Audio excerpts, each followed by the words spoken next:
तो short term investment कितने time की होती है और लॉन्ग टर्म कितने टाइम की होती है? देखिए, इन्वेस्टमेंट तो हमेशा लॉन्ग टर्म ही होती है। अगर आप चाहते हैं कि एक सॉलिड वैल्यू आपको अपने पैसे में बढ़ती हुई दिखे और आप कंपाउंडिंग का मजा ले पाए, तो आपको 5 से 7 साल तो कम से कम इन्वेस्ट करके रखना चाहिए। अभी कहीं जगह पे हम लोग देखते हैं कि लोन लीजिए, अपने पैसे से क्यों खेलते हैं, लोन के पैसे से खेलिए। तो क्या ये लोन लेने के बावजूद भी बंदा सरवाइव अच्छे से कर सकता है? देखिए, यहाँ पे मैं कहूँगा लोगों का विजन क्लियर होना चाहिए, उनको चाहिएगा। करोड़ रुपए हमने बनाने की बात की थी पॉडकास्ट की शुरुआत में। बिल्कुल। इस पॉइंट में हम वो बात करते हैं। मैं 500 रुपए से शुरुआत करता हूँ। बड़ी इंटरेस्टिंग है, आप देखेंगे कि कंपाउंडिंग का पावर क्या होता है। अगर आप 500 रुपए महीना इन्वेस्ट कर रहे हो, 500 रुपए किसी के लिए ज्यादा नहीं होते। जो हमारा व्यूवर्स है वो कर सकता है, डेफिनेटली हर बंदा कर सकता है। अभी करवा लेना। अगर आपके पास 1 करोड़ रुपए होगा। पंजाब के एक बंदे हैं, उनके अभी सबसे ज्यादा सैलरी वाली जॉब लगी है, उनकी 48 या 50 करोड़ का पैकेज है पर डे का। जॉब में भी लोग ग्रोथ कर रहे हैं ना। कर रहे हैं।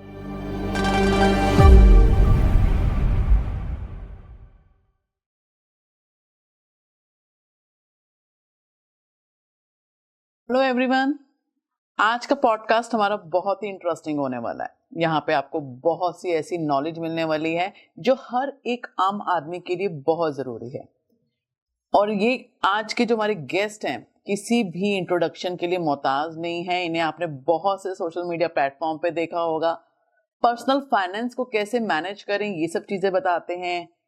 अप्रॉक्स 4 मिलियन इनके सब्सक्राइबर हैं। तो आज मिलते हैं हम परवीन दिल्लीवाला से, जो कि आज हमें पूरी तरीके से आप लोगों को सपोर्ट करेंगे कि कैसे आप अपने पर्सनल फाइनेंस मैनेज करें। Hello sir. Thank you Tulika ji, बहुत बहुत अच्छे इंट्रोडक्शन के लिए।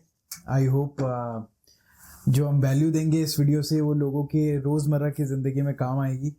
वो अपने पैसों को और अच्छे से मैनेज कर पाएंगे। और मैं ये इस पॉडकास्ट के शुरू में कहना चाहता हूँ कि हम कोशिश करेंगे एक एक्सरसाइज के थ्रू कि अगर वो छोटी छोटी इन्वेस्टमेंट करते हैं, और मैं बड़ी इन्वेस्टमेंट की बात नहीं कर रहा, 500, 1000, 2000 से भी शुरुआत करते हैं, तो 1 करोड़ की कॉर्पस तक कैसे पहुंच पाए, ये वीडियो के लास्ट तक सबको क्लियर हो जाएगा। तो आई होप हम ये पॉडकास्ट जो भी लास्ट तक देखेगा उनको वैल्यू मिलेगी। तो आपने शुरुआत में ही सुना कि कहाँ तक आप पहुंच सकते हैं छोटी 500 और 1000 की इन्वेस्टमेंट्स के साथ भी।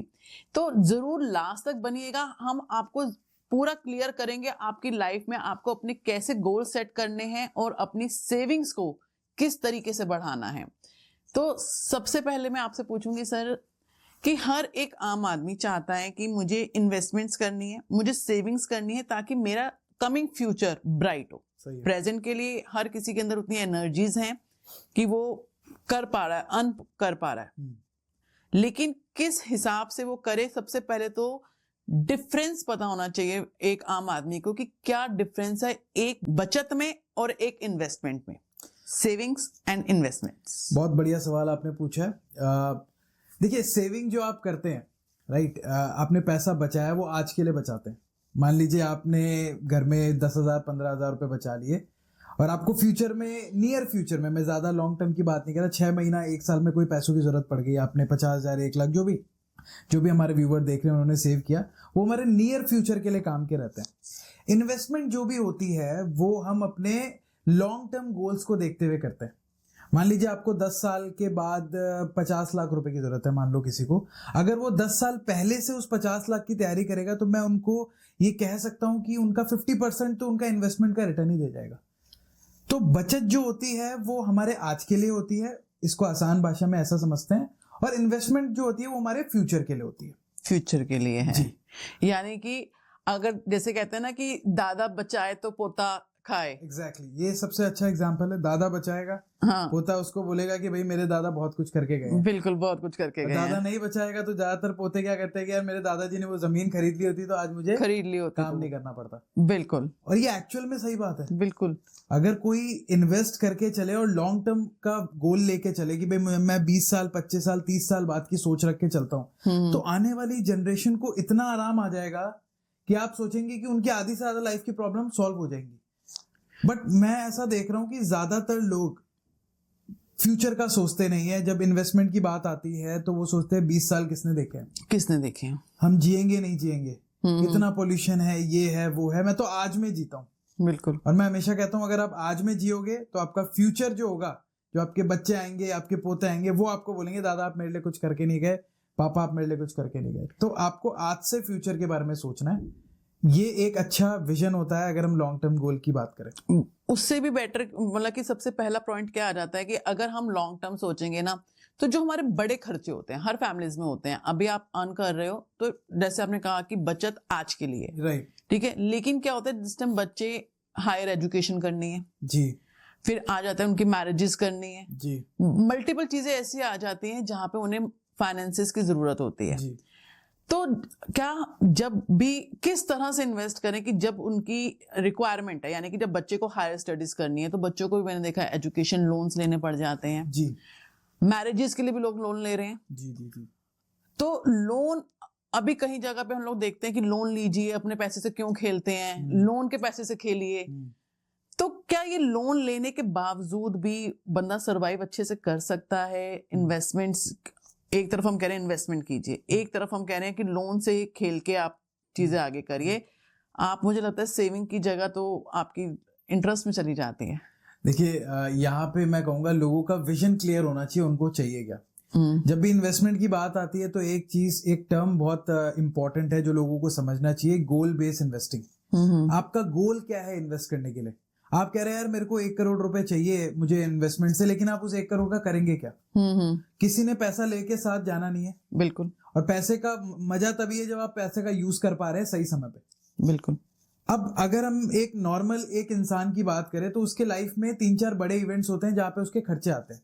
हाँ जी। एक तो उसकी खुद की शादी का खर्चा। हाँ जी। चलिए शादी का खर्चा मैं कहता हूँ कि शायद उसकी उम्र बहुत जल्दी हो जाएगी कि वो अपना खर्चा शायद खुद ना उठा पाए कई हाँ लोग, जी, ठीक हाँ है? जी। लेकिन आपके बच्चे की शादी होगी, आपको घर लेना होगा, आपको गाड़ी लेनी होगी, आपको वेकेशन पे जाना है, टूर पे जाना है। हर किसी को फॉरेन जाना बहुत पसंद है, बिल्कुल, या इंडिया में घूमना बहुत पसंद है, तो आप कहीं पर भी जाए उसके एक खर्चे होंगे, राइट? तो आप अपनी लाइफ में जितने भी बड़े इवेंट्स आते हैं जिस साल में आएंगे वो एक बार नोट कर लीजिए। फॉर एग्जाम्पल आपको 7 साल बाद आपको एक गाड़ी लेनी है, मान लीजिए किसी को एक गाड़ी लेनी है, कार लेनी है, वो उसकी प्लानिंग कर ले कि मुझे फ्यूचर में गाड़ी लेनी है। आप गाड़ी लेने के बाद ईएमआई दोगे, आप गाड़ी लेने से पहले 7 साल पहले ईएमआई दोगे तो आपका आधे से आधा खर्चा निकल जाएगा। तो गोल बेस्ड इन्वेस्टिंग बहुत जरूरी है, उसके हिसाब से आपको यहाँ पे अपनी इन्वेस्टमेंट जर्नी की शुरुआत करनी है। अब जहां पर बात आती है किस तरीके के इन्वेस्टमेंट किए जाते हैं, हर इंसान को 2-3 तरीके के इन्वेस्टमेंट करने चाहिए। पहला तो उसको अपना एक इमरजेंसी फंड बनाना चाहिए। इमरजेंसी फंड जैसे कि आपको आने वाले, आप ये देखिए कि आपके आने वाले 6 मंथ्स के खर्चे क्या है, आपके 6 महीने में कितने टोटल खर्चा होता है। लेट्स से अगर किसी का मंथली खर्चा 50,000 रुपए का है तो 6 मंथ का उसका टोटल कॉर्पस हो गया 3 लाख रुपए। हाँ जी। तो वो 3 लाख रुपए उसके एनी टाइम बैंक में एक एफडी करा के रखना चाहिए, एक लिक्विडिटी फंड में डालना चाहिए कि जब उसको पैसे की जरूरत पड़े, मान लीजिए इमरजेंसी में, वो पैसा निकाल सके। पहला काम तो सबने ये करना है, एफडी करानी है। एफडी करानी है इमरजेंसी फंड के लिए, इमरजेंसी फंड के लिए। हम उसको इन्वेस्टमेंट के तौर पे नहीं देख रहे, ठीक है। आपने कहा ना बचत करनी चाहिए, बचत करनी चाहिए, तो ये आप एक तरीके से समझ लीजिए बचत करना है, बचत कर लेकिन बचत को घर में नहीं रखना है, क्योंकि बचत को घर में रखोगे तो पैसे की वैल्यू डिग्रेड होगी, कम हो जाएगी, क्योंकि इन्फ्लेशन बढ़ रहा है। मैं अभी इन्फ्लेशन का कॉन्सेप्ट भी आपके व्यूवर्स को समझाऊंगा कि इन्फ्लेशन क्यों समझना जरूरी है। तो पहली चीज इमरजेंसी फंड के लिए एफडी करा के रखे। आपका जो भी खर्चा है महीने का उसका 6 मंथ का कैलकुलेट करके एफडी करवा दीजिए, ताकि अगर खुदा ना खास्ता कोई प्रॉब्लम आ जाती तो उतना पैसा हो कि 6 महीने के लिए आप सरवाइव कर पाएंगे। पहली चीज ये होगी। दूसरी, लॉन्ग टर्म इन्वेस्टमेंट आपको करना है। लॉन्ग टर्म इन्वेस्टमेंट कहाँ कर सकते हैं? स्टॉक्स में आप कर सकते हैं, अगर आपको स्टॉक्स की नॉलेज है। मैं डिस्क्लेमर दे देता हूँ व्यूअर्स को कि investment are subjected to market risk. Market में रिस्क रहता है। अगर आप स्टॉक्स में डायरेक्टली इन्वेस्ट करते हो, इक्विटी में करते हो, तो डायरेक्टली स्टॉक वही करे जिसको इसकी नॉलेज है। अब मुझे पता है बहुत सारे व्यूवर्स को डायरेक्टली स्टॉक में इन्वेस्ट करना का नॉलेज नहीं होता। मैं भी यही पूछने वाली थी कि जिनको नॉलेज नहीं है वो क्या करें, वो क्या कर सकते हैं। तो निराश होने की जरूरत नहीं है। अगर आपको स्टॉक मार्केट की नॉलेज नहीं है फिर भी आप उससे रिटर्न कमाना चाहते हैं तो म्यूचुअल फंड्स का ऑप्शन आपके पास रहता है। म्यूचुअल फंड्स का सिंपल से मतलब होता है कि आपने अपना पैसा एक कंपनी को दे दिया। एक एसेट मैनेजमेंट कंपनी होती है जो आपका पैसा मैनेज करती है, वेल्थ मैनेज करती है, ठीक है।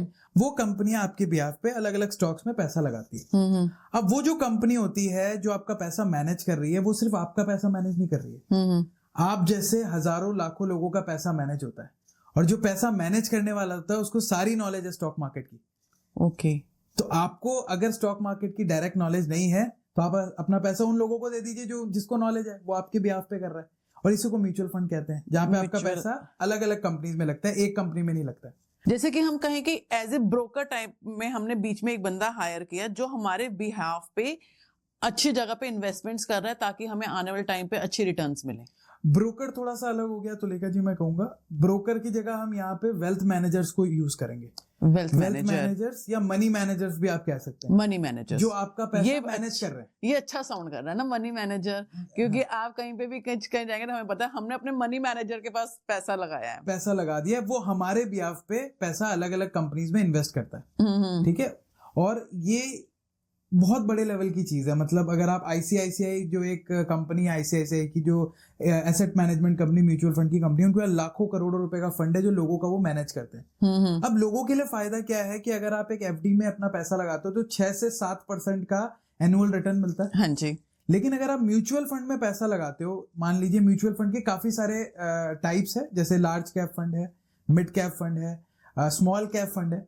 लार्ज कैप फंड मतलब आपका जो पैसा है इंडिया की टॉप 50 बड़ी कंपनीज में लगेगा, रिलायंस हो गया, इन्फोसिस हो गया, अडानी का हो गया, ऐसी जो इंडिया की टॉप 50 कंपनी है वहां पे आपका पैसा लगता है, ठीक है। तो जितनी बड़ी कंपनी होगी उसमें आप ये समझिए कि रिटर्न के चांसेस बाकी से थोड़े कम रहते हैं। लेकिन हम लार्ज कैप की बात करें, लार्ज कैप म्यूचुअल फंड में आपको 12% तक का एवरेज रिटर्न मिल जाता है एनुअली। और एफडी में वही हमें 6 से 7% मिल रहा है। अच्छा, डबल, आप समझिए ऑलमोस्ट डबल।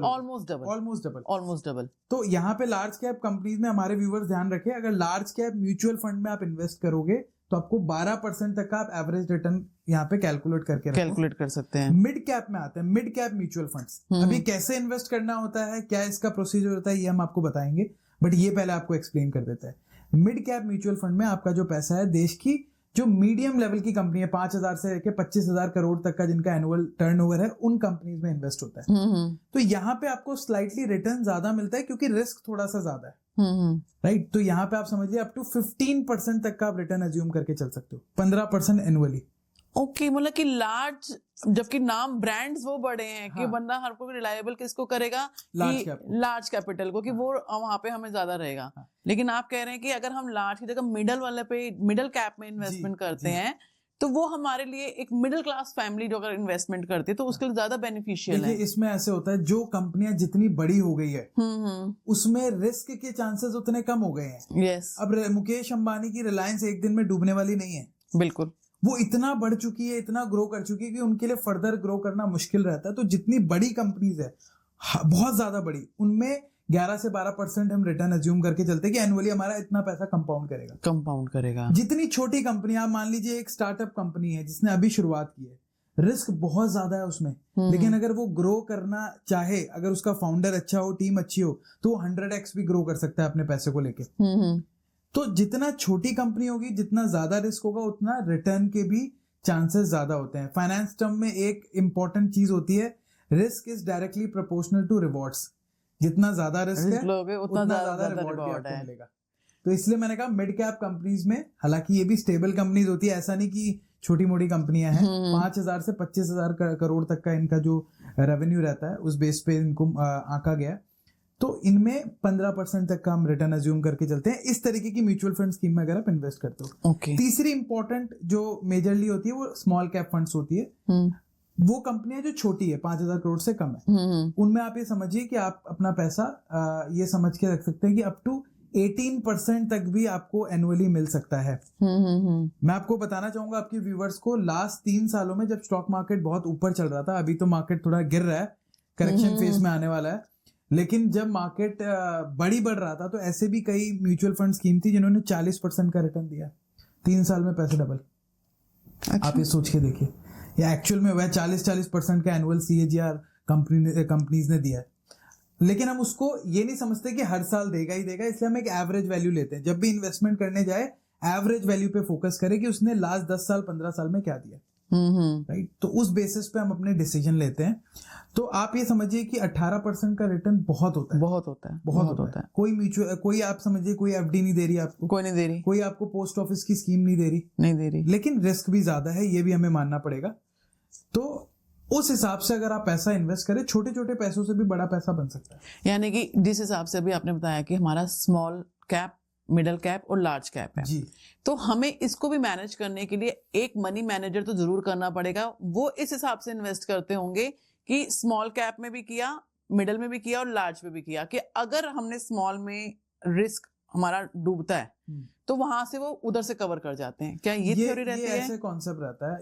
ये आप मनी मैनेजर हायर नहीं करते। आप जैसे मान लीजिए क्वांट एक कंपनी है, तो आप क्वांट जो कंपनी है, जो म्यूचुअल फंड की कंपनी है, उसके मिड कैप म्यूचुअल फंड में इन्वेस्ट करेंगे अगर आपको मिड कैप में जाना है। ओके। अगर आप कहते हैं कि भाई मुझे रिस्क नहीं लेना, मुझे तो 12% भी आ रहा है मेरा साल का, मेरे लिए काफी है, मुझे बिल्कुल कम ही रिस्क लेना है, तो लार्ज कैप कंपनीज में आप इन्वेस्ट करेंगे। ओके, ठीक है। लार्ज कैप कंपनीज में इन्वेस्ट करने का मतलब लार्ज कैप स्कीम में इन्वेस्ट करेंगे। स्कीम्स बनी रहती है, जैसे आईसीआईसीआई का अपना कंपनी है म्यूचुअल फंड की, इसके अलावा एचडीएफसी की अपनी कंपनी है, एसबीआई की अपनी म्यूचुअल फंड की कंपनी है। म्यूचुअल फंड की कंपनी नहीं कहते इसको, एएमसी कहते हैं, एसेट मैनेजमेंट कंपनी, बट लोगों के समझ के लिए मैं कहता हूँ, सिंप्लिसिटी के लिए आप म्यूचुअल फंड वाली कंपनी आप कह लीजिए, म्यूचुअल फंड की स्कीम सेल करती है, राइट। तो आपको अगर लार्ज कैप में आपको 12% तक का ही चाहिए रिटर्न, तो आप लार्ज कैप वाले म्यूचुअल फंड स्कीम में अपना पैसा लगाइए।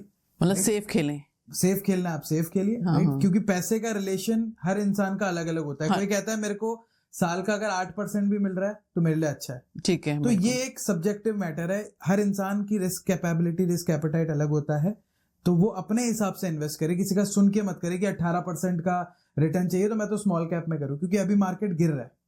लालच नहीं, आप अपने हिसाब से करें। हाँ, अपने हिसाब से नहीं, वो क्या होता है ना कि जैसे आपने कहा कि स्मॉल कैप में जहाँ पे बड़ा अट्रैक्टिव लगेगा ना, कि स्मॉल कैप में अगर मैं कर रहा हूँ इन्वेस्ट तो ज्यादा मिलेगा, तो मतलब कि यहाँ पे आपको सारे प्रोस्पेक्टिव्स देखने हैं, सिर्फ लालच नहीं देखना कि 18% को नहीं देखना, 18% नहीं देखना है आपको, ये देखना है कि मैं कितना पैसा रिस्क ले सकता हूँ, मैं कितने पैसे का ले सकता हूँ, मैं कितना बेयर कर सकता हूँ। हर इंसान का रिस्क एपेटाइट अलग है। हो सकता है आपके लिए, आप कहते हो मेरे को तो मैं तो 30% वाला भी रिस्क ले सकती हूँ। ऐसे भी कई इंस्ट्रूमेंट है जो आपको 30% तक का भी रिटर्न देते हैं, और रिस्क ज्यादा है। रिस्क ज्यादा है। जो ट्रेडिंग करते हैं, ऑप्शंस में करते हैं, वो एक एक दिन में भी, एक एक महीने में भी हो सकता है 30% निकाल ले, लेकिन वहां पे बहुत रिस्क है। वो हर इंसान के लिए, उसके लिए आपकी अपनी नॉलेज भी होनी चाहिए। मैं वो बात कर रहा हूँ जो 90% जो हमारे व्यूअर्स है, जिनको शेयर मार्केट, स्टॉक मार्केट का कोई नॉलेज नहीं है, वो एक अच्छा रिटर्न कैसे पा सकते हैं, उनके लिए म्यूचुअल फंड मुझे लगता है एक अच्छा ऑप्शन रह सकता है। जैसे भी आपने कहा कि स्टॉक मार्केट गिर रही है, यानी कि मैं भी बहुत जगह सुन रही हूँ कि स्टॉक मार्केट जो है क्रैश हो रही है जी। तो अभी कई जगह कहते हैं क्रैश हो रही, लोगों को बहुत डर है कि हमें जो है लॉसेस ना हो जाए, तो क्या इस टाइम पे कहीं पे इन्वेस्टमेंट्स करना सही रहता है कि जब मार्केट क्रैश कर रही है? देखिए, मैं एक चीज कहूंगा, चाहे मार्केट हो या इंसान, उसको ऊपर ही जाना है। समझे आप? मार्केट जब कोविड आया था उस समय मार्केट 10,000 के करीब थी, आज मार्केट 22,000 के करीब चल रही है। ओके। लोग कह रहे हैं गिर रही है, 24,000 25,000 से मार्केट 21-22,000 पे आ रही है, 22,000 पे चल रही होगी मेरे ख्याल अभी। तो ऐसा नहीं कि मार्केट हमेशा गिरती रहेगी, मार्केट ऊपर जाएगी। मार्केट, स्टॉक मार्केट का एक फेस आता है, राइट। जब मार्केट गिरती है उसको करेक्शन फेस भी कहते हैं। वो गिरेगी फिर ऊपर जाएगी। तो जो लॉन्ग टर्म इन्वेस्टर है, जो एक साल में पैसा कमाने के लिए नहीं आया, जो चाह रहा है कि भाई मैं 10 साल 15 साल 20 साल मार्केट में अपना पैसा लगा के रखूं, उसको कोई टेंशन लेने की जरूरत नहीं, क्योंकि पैसा अल्टीमेटली बढ़ेगा ही बढ़ेगा अगर आपने अच्छे स्टॉक्स में इन्वेस्ट किया। लार्ज कैप कंपनीज में, जो बड़ी बड़ी कंपनीज, अगर हमने वहां इन्वेस्ट किया तो कोई ऐसे डर वाली बात नहीं है। लेकिन अगर आप चाह रहे हैं कि जी मैं तो अभी आया हूँ 1 लाख रुपए लेके, मुझे तो अगले महीने 2 लाख करना है, उन लोगों के लिए स्टॉक मार्केट नहीं है, उनके लिए नहीं है। यानी कि आपने कहा कि जैसे हम कह रहे हैं कि लॉन्ग टर्म इन्वेस्टमेंट और शॉर्ट टर्म इन्वेस्टमेंट, राइट जी। तो इसको अगर हम पर्टिकुलर डिफाइन करें, डेफिनेशन दें व्यूअर्स को, तो शॉर्ट टर्म इन्वेस्टमेंट कितने टाइम की होती है और लॉन्ग टर्म के लिए हम कितने टाइम की होती है? देखिए, इन्वेस्टमेंट तो हमेशा लॉन्ग टर्म ही होती है, शॉर्ट टर्म में कोई इन्वेस्टमेंट वैसा वाला नहीं है। लेकिन अगर आप व्यूअर्स को एक हम पर्सपेक्टिव देना चाहें, तो कम से कम अगर वो मार्केट में इन्वेस्ट करने के लिए अपना पैसा आ रहे हैं, तो कम से कम 5 से 7 साल तो उनको देने चाहिए। 5 से 7 मिनिमम कह रहा हूं मैं, ठीक है। तभी आपका पैसा बढ़ता हुआ आपको दिखेगा। हाँ जी। नहीं तो फिर आपको लगेगा कि यार मैंने 1 लाख लगाया था, अगले साल तो 1.25 लाख ही हुआ। हाँ बिल्कुल। फिर या अगले साल तो 1,10,000 ही हुआ। ठीक है। अगर आप चाहते हैं कि एक सॉलिड वैल्यू आपको अपने पैसे में बढ़ती हुई दिखे और आप कंपाउंडिंग का मजा ले पाए, तो आपको 5 से 7 साल तो कम से कम इन्वेस्ट करके रखना चाहिए। और मैं चाहूंगा 5 से 7 साल की बात नहीं, आप गोल्ड टर्म इन्वेस्टिंग करें। मैंने अभी आपके व्यूवर्स को बताया, कोई भी इन्वेस्टमेंट अगर आप कर रहे हैं तो आप देखिए आप क्यों कर रहे हैं। उस पैसे को आपने साथ तो लेके जाना नहीं है। बिल्कुल। जब तक आप पैसे को एंजॉय नहीं करेंगे, पैसा कमाने का मतलब क्या है? आप प्लान बनाइए, आपको लाइफ में क्या करना है, लाइफ के क्या गोल्स है। एक Right. 25 साल का लड़का है, उसके क्या गोल्स है आने वाले 10 साल में, आप प्लान करें, उस हिसाब से आप इन्वेस्ट करें। आपकी शादी है, आपको हनीमून पे जाना है, मैं कह रहा हूँ हर चीज अगर आप प्लान करके चलोगे तो आप बहुत अच्छा पैसे का मजा ले पाओगे। मेरा बेटा छोटा है, मैं आपको बताता हूँ अपने बेटे की कहानी। उसके होने के बाद हमने उसकी एक SIP कराई 20,000 रुपए की। ओके। जब वो 25 साल का हो जाएगा, उसको करीबन उसका टोटल कॉर्पस 8 करोड़ रुपए का रहेगा, 8-9 करोड़ रुपए का। हाँ। ठीक है। अब आप सोच के देखिए, एक बच्चा जो 25 साल का है, अगर 25 साल बाद भी 8-9 करोड़ रुपए की वैल्यू कम नहीं रहेगी, उसके पास अगर 8-9 करोड़ रुपए, तो बहुत सारी चीजें कर सकता है। लेकिन फिर भी छोटा सा अमाउंट है, कोई 20,000, मैं ये नहीं कह रहा बहुत बड़ा अमाउंट हम इन्वेस्ट करें, एक छोटा सा अमाउंट हमने उसके नाम का इन्वेस्ट कर दिया as annually, as a monthly. Okay. तो मैं सिर्फ एक आपको एग्जांपल देने की कोशिश कर रहा हूँ कि हमारा गोल क्या है, 25 साल बाद हमारा जब बेटा बड़ा हो जाएगा, तो उसको कुछ अमाउंट मिले। अब ये अमाउंट आप कुछ भी, ये गोल आप कुछ भी अपने लिए लाइफ में डिसाइड करें। आपको गाड़ी लेनी है, आपको विदेश में जाना है या घूमने जाना है, आपको अपना घर लेना है, छोटी छोटी इन्वेस्टमेंट हम मतलब कि एक बेसिकली बात ये करके चलते हैं कि जैसे अगर किसी भी एक इंसान की जब मैरिज होती है, बिफोर मैरिज इंसान इतना रिस्पॉन्सिबिलिटीज को समझता नहीं समझता है। जब मैरिज होती है तो उनको लगता है, जब वो मेल है जब वो फीमेल है, तब उनको लगता है कि अब हमारे ऊपर रिस्पॉन्सिबिलिटीज आ गई, फैमिली की आ गई, अपनी फैमिली बनाएंगे उसकी आ गई।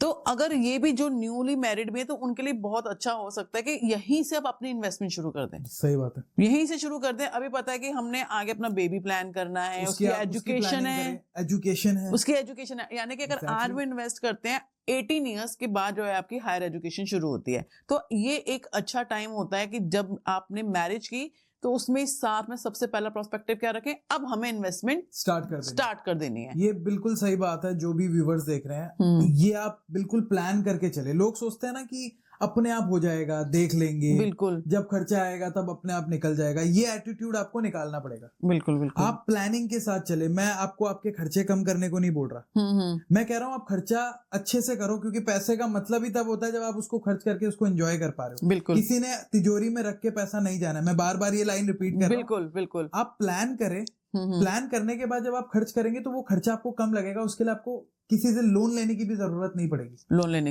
आज की डेट में जब शादी होती है, उसका बाप बहुत परेशान रहता है, क्योंकि अगर आपने प्लानिंग नहीं की होती है तो वो शादी नहीं होती, वो आपके सर का बोझ बन जाती है। मैंने ऐसे लोग देखे हैं जो शादी में 20-20, 30-30, इवन 50 लाख रुपए का लोन ले रहे हैं, 1-1 करोड़ रुपए का शादी में लोन ले रहे हैं, क्योंकि उनको दिखाना है कि हमने शादी ग्रैंड करनी है।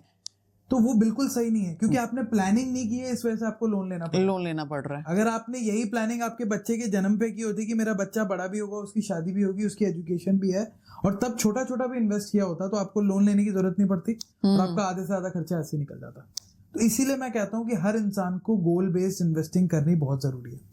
अगर हम आज के लिए ये भी बताएं कि जैसे एक सर्विस क्लास है जिसकी 30-35,000 सैलरी है, अगर वो आज से ही 1,000 या 2,000 रुपीज की मंथली इन्वेस्टमेंट शुरू कर देता है, म्यूचुअल फंड्स में लगाता है, और उसने टारगेट बना लिया कि मुझे 18 साल तक करना है, तो हम उस टाइम भी सोच सकते हैं कि उसको आज वो सिर्फ यानी कि साल के हम 12,000 रुपए अगर वो दे रहा है, तो हम सोच सकते हैं कि आफ्टर 18 ईयर्स कम से कम 5 to 10 लाख ज्यादा बन जाएगा। मैं आपको एक इंटरेस्टिंग कैलकुलेशन बताता हूँ, मैंने अपने फोन पे खोल के रखी है, मैंने कहा आपके व्यूवर्स को बताऊंगा। देखिए, करोड़ रुपए हमने बनाने की बात की थी पॉडकास्ट की शुरुआत में, बिल्कुल इस पॉइंट में हम वो बात करते हैं। मैं 500 रुपए से शुरुआत करता हूँ, ठीक है। बड़ी इंटरेस्टिंग है, आप देखेंगे कि कंपाउंडिंग का पावर क्या होता है। अगर आप 500 रुपए महीना इन्वेस्ट कर रहे हो, 500 रुपए किसी के लिए ज्यादा नहीं होते, जो हमारा व्यूवर्स है वो कर सकता है, डेफिनेटली हर बंदा कर सकता है, अभी करवा लेना। 500 रुपए अगर आप एक लार्ज कैप फंड में डालते हो, जहाँ पे आप 12-13% निकाल पा रहे हो, तो 40 साल के अंदर आपके पास 1 करोड़ रुपए होगा। Very nice. 40 साल के अंदर 1 करोड़ रुपए का। बहुत सारे व्यूवर्स बोलेंगे यार 40 साल हम जी पाएंगे? आपकी रिटायरमेंट कितनी गुड जाएगी रिटायरमेंट। और पॉजिटिव एटीट्यूड रखना है ना, हमें क्यों नहीं जिएंगे 40 साल? क्यों नहीं जिएंगे? आप ऐसा क्यों सोच रहे हो कि आप मरने वाले हो? हाँ बिल्कुल, ठीक है, ऐसा कुछ नहीं होगा। आप प्लान तो करके चलो, 40 साल में 500 रुपए इन्वेस्ट करते हो तो 1 करोड़ बनता है। अच्छा चलो, अब 1,000 रुपए में आता है। 1,000 रुपए कोई मंथली इन्वेस्ट कर रहा है, 35 साल के अंदर 1 करोड़ का कॉर्पस बनेगा उसके पास। बिल्कुल। अगर 2,000 रुपए के कुछ इन्वेस्ट कर रहा है मंथली, तो 30 साल के अंदर उसके पास 1 करोड़ रुपए होंगे, ठीक है। अगर कोई 5,000 रुपए के समथिंग इन्वेस्ट कर रहा है मंथली, तो उसके बाद 23 साल के अंदर 1 करोड़ रुपए होंगे। 23 साल। आप देखिए जैसे जैसे पैसे बढ़ा रहे हो वैसे वैसे टेन्योर कम हो रहा है। टेन्योर कम हो रहा है। टेन्योर कम हो अगर रहा आप 10,000 रुपए मंथली इन्वेस्ट करते हो तो 18 साल के अंदर आपके पास 1 करोड़ रुपए होंगे। 18 साल के अंदर, मतलब 20 साल का मानते हैं कि अगर 30 साल का बंदा है, अगर वो 10,000 रुपए भी मंथली इन्वेस्ट कर रहा है, तो आप समझिए जब वो 48 साल का होगा 1 करोड़ रुपए का कॉर्पस है उसके पास।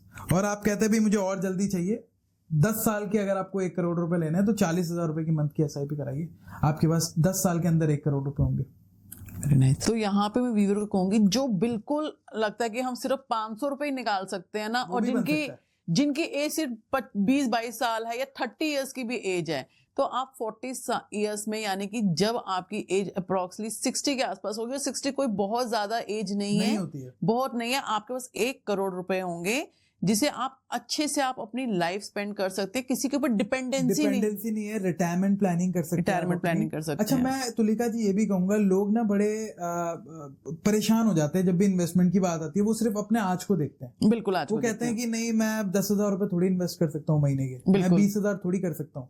लेकिन आपको एक चीज सोचनी पड़ेगी कि आप जैसे जैसे टाइम आपका बढ़ेगा, अगर आप अपने करियर में मेहनत कर रहे हैं, जो कि आई एम श्योर ज्यादातर लोग करते हैं अपनी लाइफ में मेहनत आगे बढ़ने के लिए, हर बंदा कर रहा है मेहनत, तो उसकी सैलरी भी बढ़ती है, उसकी इनकम भी बढ़ती है। जिस बंदे ने 5,000 से शुरू किया वो आज 5,000 में नहीं होगा, वैसे वैसे उसका बढ़ रहा है। तो वैसे वैसे आप अपना इन्वेस्टमेंट अमाउंट भी बढ़ाइए।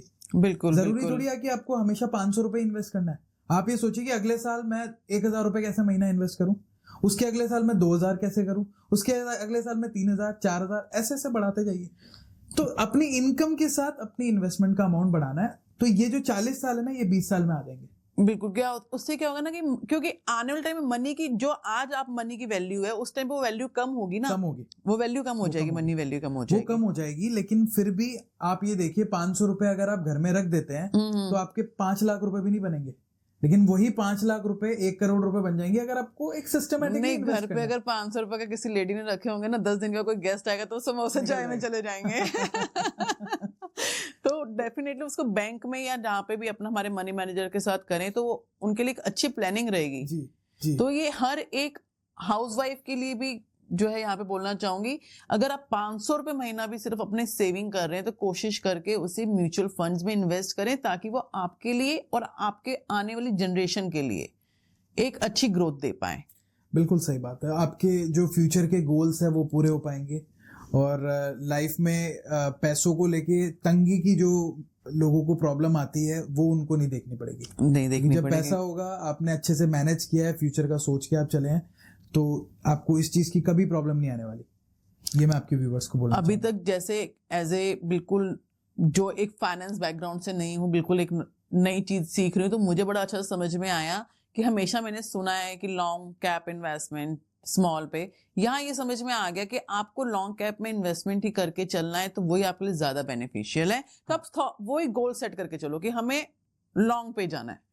मैं ये कहूंगा कि आप लोगों को इतनी टेक्निकलिटी में जाने की भी जरूरत नहीं है। फाइनेंशियल एडवाइजर्स होते हैं, आप उनसे कांटेक्ट कर सकते हैं, डेफिनेटली, जो आपको गाइड करेंगे आपके गोल के हिसाब से आपको कहाँ इन्वेस्ट करना है। जस्ट आपको अपना मन बनाना है कि भाई मुझे 500 रुपए महीना या 5,000 महीना या 10,000 महीना, जो भी आप सेव कर पा रहे हैं, उसको मुझे एक अच्छे म्यूचुअल फंड में इन्वेस्ट करना है। अब बहुत सारे एडवाइजर्स हैं, आप ढूंढेंगे आपको मिल जाएंगे, राइट। या फिर अगर आप वीडियोस के थ्रू नॉलेज लेना चाहते हैं, आप हमारे चैनल पे आके चेक कर सकते हैं। बिल्कुल, हम आपको डिटेल में वीडियो बना रहे हैं। अभी हमारे चैनल पे मैं बताऊं तुलिका जी, अभी फाइनेंस की सीरीज चल रही है जहाँ पे हम प्रोफेशनल ट्रेडर्स को बुला रहे हैं और 1-1 घंटे के वीडियोस भी हम शूट कर रहे हैं ताकि लोग अवेयर हो सके, तो वहां से देख सकते हैं।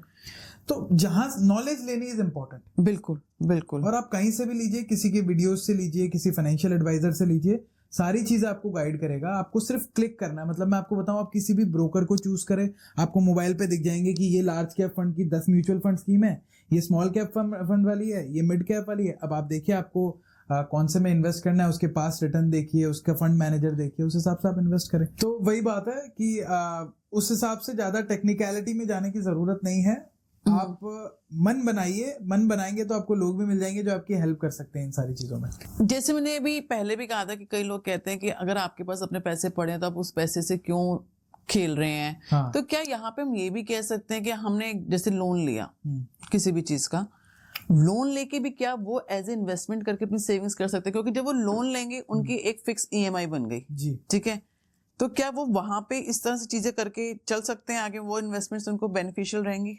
मुझे लगता है ये सबसे गलत डिसीजन है जो एक इंसान लेता है, कि लोन लेके वो इन्वेस्ट कर रहा है, स्पेशली स्टॉक मार्केट में इन्वेस्ट कर रहा है। ओके। आप ये समझिए कि लोन अगर आप लेंगे तो आपको 11-12% से नीचे नहीं का मिलता, लोन मिलेगा नहीं। मिलता। और स्टॉक मार्केट एक ऐसी चीज है कि ये आपको 40% का रिटर्न भी दे सकता है और आपको हो सकता है 10% भी ना दे। हाँ। क्योंकि मार्केट की अपने डायनामिक्स है, मार्केट आपके और हमारे हिसाब से नहीं चल रहा है। मार्केट एक पेस में नहीं चलता है कि हर साल आपको पर्टिकुलर रिटर्न दे जाएगा, फिक्स रिटर्न दे जाएगा। तो जो लोग मार्केट से लोन उठाते हैं और सोचते हैं मैं इन्वेस्ट कर दूं और पैसा कमा लूं, वो गलती ना करें। राइट? वो गलती करने में बहुत ज्यादा रिस्क रहेगा। अगर मान लीजिए मार्केट डूब गया आपका पैसा, लेकिन आपकी ईएमआई तो जा रही है, ईएमआई तो जा रही है, ईएमआई तो जा रही है, वो तो आपकी फिक्स है, वो तो फिक्स हो गई। तो वो गलती बिल्कुल लोगों को नहीं करनी चाहिए। बहुत सारे लोग स्टॉक मार्केट में आते हैं और वो अपना पैसा, आप ये समझिए लोन का पैसा लेके स्टॉक मार्केट में ट्रेडिंग कर रहे होते हैं। लेकिन ये वही लोग हैं जो इतना ज्यादा फंस जाते हैं कि ऐसे ऐसे लोग भी देखे हैं मैंने जिनकी सुसाइड करने की नौबत आ गई है। ओहो। मार्केट में पैसा लगाया, मार्केट गिर गया, मार्केट में उनका पैसा डूब गया, लेकिन जिससे पैसा लिया उसको तो देना है ना। बिल्कुल देना है। अब कैसे आप करोगे वो चीज? तो ये गलती किसी को नहीं करनी चाहिए। आपके पास जितना है आप उससे इन्वेस्ट करें। मैंने अभी आपको बताया 500 रुपए से भी तो बन रहा है ना। डेफिनेटली 500 रुपए से 1 करोड़ रुपए बना रहे हैं, तो फिर आप कहोगे 40 साल बाद बन रहा है, इन्फ्लेशन आ जाएगी। तो मैं कह रहा हूँ इन्फ्लेशन कितनी भी आ जाए, लेकिन तब भी वो अमाउंट बहुत बड़ा ही रहेगा। 1 करोड़ 40 साल बाद भी बिल्कुल रहेगा। 25 लाख तो रहेगा, 20 लाख तो रहेगा, तो वो भी बड़ा है। रहेगा, वो भी रहेगा। और पैसा तो जितना जिस टाइम जब भी आ जाए, जितना आ जाए कम ही लगता है, ज्यादा तो कभी लगा ही नहीं ना। तो अगर आप छोटे छोटे पैसे भी, किसने मना किया कि आप छोटे पैसों से शुरुआत नहीं कर सकते? आप लोन लेके ना करें। मैं आपकी व्यूवर्स को ये करूंगा, ये बहुत बड़ी गलती होती है जो लोगों को नहीं करनी चाहिए। ठीक है, यहाँ पे तो आपने सबसे अच्छा चीज ये सबसे पहले समझाई कि 500 रुपए से भी हम जो है बहुत अच्छी 1 करोड़ कर सकते हैं, शुरुआत कर सकते हैं। धीरे धीरे आप बढ़ाइए, आप अपने हिसाब से बढ़ाते रहिए। अगर आप बिजनेस में हैं, अगर एक अच्छी ग्रोथ चाहते हैं तो कम से कम 20,000 तक भी आप लेके जाएं। अगर नहीं लगता कि हम इतना नहीं कर सकते तो आप 500 रुपए से भी इन्वेस्टमेंट करके बहुत अच्छा अर्न कर सकते हैं। क्योंकि हमारा सबसे बड़ा पर्सपेक्टिव क्या रहता है कि हमें अर्न करना है, ताकि हम चीजें अपनी आगे की सारी फंड मैनेजमेंट को ठीक से यूटिलाइज कर पाए। कई बार होता है कि आपने जैसे कहा कि हम 40 इयर्स का 1 करोड़ रुपए आया, चाहे वो उस टाइम उसकी वैल्यू 25 लाख की होगी। अब अगर आपको फंड मैनेजमेंट करने नहीं आती तो 25 लाख 1 करोड़ सब खत्म। तो हर इंसान को बजटिंग आनी बहुत जरूरी है। बजटिंग आनी जरूरी कहूंगा। बजटिंग का मतलब होता है कि आप कितना कमा रहे हैं, आपका महीने में कितना पैसा आ रहा है, उसका आपको पता होना चाहिए। वो सबको पता होता है, ठीक है। बिजनेसमैन को थोड़ा कम पता होता है, वो ध्यान नहीं रखता डेली टू डेली खर्चों में। लेकिन बिजनेसमैन को भी उसको इतना एटलीस्ट पता होना चाहिए कि वो उसकी मंथ की एग्जैक्ट टोटल इनकम क्या है। हमारे जो सैलरीड प्रोफेशनल्स है उनको तो पता ही रहता है। दूसरी चीज जो बजटिंग में आती है कि आपको अपने एक्सपेंस को पता करना है कि आपके महीने के खर्चे कितने हैं। और मैं इसका सबसे एक आसान तरीका आपके व्यूवर्स को बताता हूँ, क्योंकि मैं मारवाड़ी फैमिली से बिलोंग करता हूँ और हमें हमेशा एक चीज बताई गई कि पैसा खर्च रहे हो तो उसको लिख लो। सिंपल सा गेम है, बिल्कुल सच। आज भी हम ये काम करते हैं। आज भी मेरे फादर पूरे दिन में जो खर्चा, वो मुझसे पूछते हैं कि कितना किया। वो मुझे ये नहीं बोलेंगे कि कहाँ करो कहाँ नहीं करो, लेकिन हम लिखते जरूर है। मैं व्यूवर्स को कहूंगा ये छोटी सी आदत डाल लो, आपके बहुत सारे पैसे बचने वाले। एक डायरी डाल लो जिसमें आप पूरे दिन का खर्चा लिख रहे हो, तो आपको महीने के एंड तक ये पता लग जाएगा कि यार ये पैसा ना मैंने गलत खर्च किया, अगली बार नहीं करूंगा। चलो ये हैबिट तो हमारे अंदर ये हैबिट है बहुत बढ़िया है। और मैं व्यूवर्स को भी बोलूंगा ये हैबिट डाल लें। और इसको करने से क्या होगा ना, आपको पैसों को लेके अवेयरनेस बढ़ेगी। आपको पता लगेगा यार ये पिछले महीने मैंने ये खर्चा किया था, गलत कर दिया था। हाँ बिल्कुल, अगले बार से नहीं करूंगा। बिल्कुल। तो जब आप ये काम करेंगे ना, पैसे को खर्चों को लिखना शुरू कर देंगे, तो आपके बहुत सारे खर्चे ऑलरेडी कम हो जाएंगे। नहीं, अब लिखने की आपने बात की तो मैं तो आपको बताऊंगा, हम तो ऐसे भी करते हैं कि अगर हमने कहीं से चाय पिए 20 रुपए की तो हम वो भी लिखते हैं कि आप चाय पीते हैं 20 रुपए की। लिखना चाहिए, ये लिखना बड़ा जरूरी है। और इससे हम ये नहीं कह रहे आप अपने खर्चे कम करें, लाइफस्टाइल डिग्रेड करें। जो आप लाइफस्टाइल है वो फॉलो करें। जब आप लिखोगे तो पैसे की जब आपकी अवेयरनेस बढ़ेगी कि यार ये मेरा गलत खर्चा हो गया, तो आपके खर्चे कम हो जाएंगे, पैसे बचना ज्यादा हो जाएगा आपका। मतलब जो कहते हैं ना मेरी सेविंग नहीं होती, बहुत सारे लोगों की प्रॉब्लम होती है कि यार जितना पैसा आता है उतना लग जाता है। आज सैलरी आती है, परसों खत्म हो जाती है। वो इसलिए हो रही है कि आपको एक तो आपका खर्चों का हिसाब नहीं है, आप उसको लिखते नहीं हो। दूसरा, आप बहुत ज्यादा ऑनलाइन ट्रांजैक्शन भी कर रहे हो। आजकल यूपीआईज वगैरह जब से आ गए ना गूगल पे और पे, तो पैसा ऐसा हो गया कि पैसा कोई गेम की तरह हो गया। बिल्कुल। यहाँ मैंने ये दिया, यहाँ पैसा गया। पहले हाथ से निकलता था ना, तो तो लगता था कि अभी 500-5,000 रुपए कुछ नहीं हो गए, आपको सिर्फ एक बटन दबाना है, पैसा उसके अकाउंट में। तो उसको भी आप देख के चलो कि महीने में आप कितना पैसा यूपीआई पे खर्च कर रहे हो। यूपीआई पे खर्च, ये छोटी सी एक्टिविटी करेंगे ना, जब आपकी अवेयरनेस बढ़ेगी खर्चों को लेके, तो आपका बहुत सारा पैसा बचना शुरू हो जाएगा। और आपके हमेशा खर्चे आपकी आय से कम होने चाहिए। आपका जितना भी इन्वेस्टमेंट, जितना भी मंथ की सैलरी है, इनकम है, उससे आपके खर्चे कम होने चाहिए। ये बेसिक सा रूल है जो सबको पता है, ये सबको पता है, लेकिन लोग फॉलो नहीं करते। फिर उसमें लोन का तड़का लगाते हैं। हाँ। नहीं जी हम लोन ले लेते हैं, क्या दिक्कत है, ईएमआई तो जा रही है। अभी मैंने खुद से ऐसा देखा कि 40-50,000 रुपीज अर्न कर रहे हैं, लेकिन उन्होंने कार लोन ले रखा है, होम लोन ले रखा है, और बात होती है शुरुआत में सैलरी आ रही है, सारी की सारी ईएमआईज में जा रही है, तो सेविंग्स कहाँ से करेंगे? ऐसे मेरे कई दोस्त हैं जिनकी महीने की सैलरी 1.5 लाख रुपए है, लेकिन कभी कभी मेरी उनसे बात होती है ना कि क्या सेविंग हुई है, उनके पास 2 लाख रुपए सेव नहीं है। क्योंकि जैसे जैसे आपकी कमाई बढ़ती है, आपके लाइफस्टाइल बढ़ना शुरू हो जाता है। अब आप कहोगे कि नहीं जी मैं बस में थोड़ी जाऊंगा, मैं लाख रुपए महीना कमाता हूँ, मेरे को तो गाड़ी चाहिए, मेरे को दिखाना भी अपनी फैमिली में यार मैं पैसे बना रहा हूँ, तो चलिए एक एसयूवी लेके आते हैं। गाड़ी की ईएमआई 20-25 हजार की शुरू हो गई आपकी। हो गई। नहीं जी मैं को 1 लाख रुपए कमाता हूँ, घर भी चाहिए, आपकी ईएमआई शुरू हो गई 25-30 हजार की, वहां से शुरू हो गई। तो 1 लाख वाले बंदे का 60 हजार तो ईएमआई में निकल गया। 60,000 ईएमआई। फिर उसके घर के खर्चे 30-40 हजार रुपए के होंगे, वो घूमने भी जाएगा, कहीं ड्राइव पे भी जाएगा, बीवी को भी लेके जाएगा। आप देखिए 1 लाख रुपए बनाने वाला बंदा आज की डेट में मुझे नहीं लगता कोई ज्यादा पैसे बचा पा रहा होगा। डेफिनेटली नहीं बचा पा रहा, क्योंकि सारी चीजें तो खर्चों में निकल जाती है, सब निकल जाती हैं। सेविंग की बात आती है, फिर वही वाली बात होती है कि यार हम सेव कैसे करें, यार पैसा बचता ही नहीं है, सेव कैसे करेंगे? तो सबसे पहले अगर आपको ये लगता है कि आपको एक मोटा पैसा बनाना है निवेश के थ्रू, इन्वेस्टमेंट के थ्रू, तो आपको अपनी कमाई बढ़ाने पे फोकस करना पड़ेगा, जो ज्यादातर लोग बात नहीं करते। क्योंकि जब आप ज्यादा कमाओगे तब आप ज्यादा सेव कर पाओगे, तो ज्यादा इन्वेस्ट कर पाओगे, और ज्यादा इन्वेस्ट करोगे तो आने वाले सालों में आपको उसका ज्यादा रिटर्न दिखेगा। तो उनको ना पहले अपना माइंड सेट रखना पड़ेगा। जैसे कि कोई 1 लाख रुपए अर्न कर रहा है, उसको पता है मेरी, उसने क्योंकि बोल के अपने माइंड में बिठा लिया, सबकॉन्शियस में बिठा लिया कि मेरी 1 लाख की अर्निंग है, वो पहले ये प्रोस्पेक्टिव बनाए मेरे 90,000 रुपए है। मैं उनको कहूंगा अगर मान लीजिए 1 लाख रुपए वाले ने ये डिसाइड किया है कि मेरे को महीने का 15,000 रुपए सेविंग करना है, हाँ, तो जिस दिन सैलरी आती है ना आपकी, उसी दिन 15,000 रुपए कटने चाहिए। हाँ, बस वही शुरुआत कर ली, शुरुआत हो गई है। शुरुआत कर ली कि मेरी सैलरी ही जो है 85,000 है, 15,000 तो निकल गए, है ही नहीं 85,000 सैलरी अगर आप कर रहे हो ना, अब आपके पास खर्चने के लिए 85,000 रुपए है। हाँ, अब उसको करो मैनेज, करो। दूसरी चीज, ये तो बचत की बात होगी, जो आपको अपनी एक्टिव इनकम से करनी है। दूसरी चीज ये भी है कि आपको अपनी करंट सैलरी बढ़ाने के लिए भी फोकस करना चाहिए कि आप ऐसी क्या चीज सीखें, ऐसा क्या कोर्स करे, ऐसा क्या काम करे जिससे आपकी करंट की इनकम बढ़ जाए। अपने स्किल्स कैसे डेवलप करें वो भी बहुत जरूरी है। क्योंकि हमारे देश में क्या हो रहा है कि आपने 12th कर ली, आपने ग्रेजुएशन कर ली, आपकी लर्निंग रुक गई, उसके बाद आपने कुछ नहीं सीखना है, जो मैं करूंगा वो पूरी जिंदगी चलता जाएगा। हाँ, बिल्कुल। ऐसा कुछ नहीं है। बिल गेट्स आज की डेट में दुनिया का सबसे अमीर आदमी, साल की 20 से ज्यादा बुक्स पढ़ता है, बिल्कुल नए कोर्सेज करके देखता है। तो जब वो बंदे कर पा रहे हैं तो हम क्यों नहीं कर सकते? हर इंसान को सीखने पे फोकस करना चाहिए, थोड़ा पैसा वहां भी डालना चाहिए, बिल्कुल, तभी आपकी एक्टिव इनकम बढ़ेगी। हर दिन जो है ना आपकी लाइफ का एक लर्निंग स्टेज है। अगर आपने ये प्रोस्पेक्टिव सीख लिया तो आप ना जीवन में जरूर, आपने बिल्कुल शुरुआत में सही कहा, हम फिक्स्ड हो गए हैं। अभी मैंने कॉमर्स बैकग्राउंड से हूँ, मैंने एमबीए कर लिया, मैं कहीं पे एचआर हूँ, मेरे पे स्टैंप लग गया, बस मैं एचआर हूँ, मैंने स्टैंप, पूरी जिंदगी एचआर है, मेरी एचआर है। ऐसा नहीं ना। अब आप आगे सोचो, ठीक है, जॉब वाले कहते हैं हम तो बहुत टायर्ड हो जाते हैं, इतना वर्कलोड है, हो ही नहीं पाता। तो जो टाइम मैनेजमेंट आप ही को करनी है। टाइम मैनेजमेंट, मैं आपको बताऊं, मेरी स्टोरी ऐसी है कि जब मैंने अपनी शुरुआत की थी, मैं टाटा में काम किया करता था, टीसीएस में एज ए सॉफ्टवेयर इंजीनियर।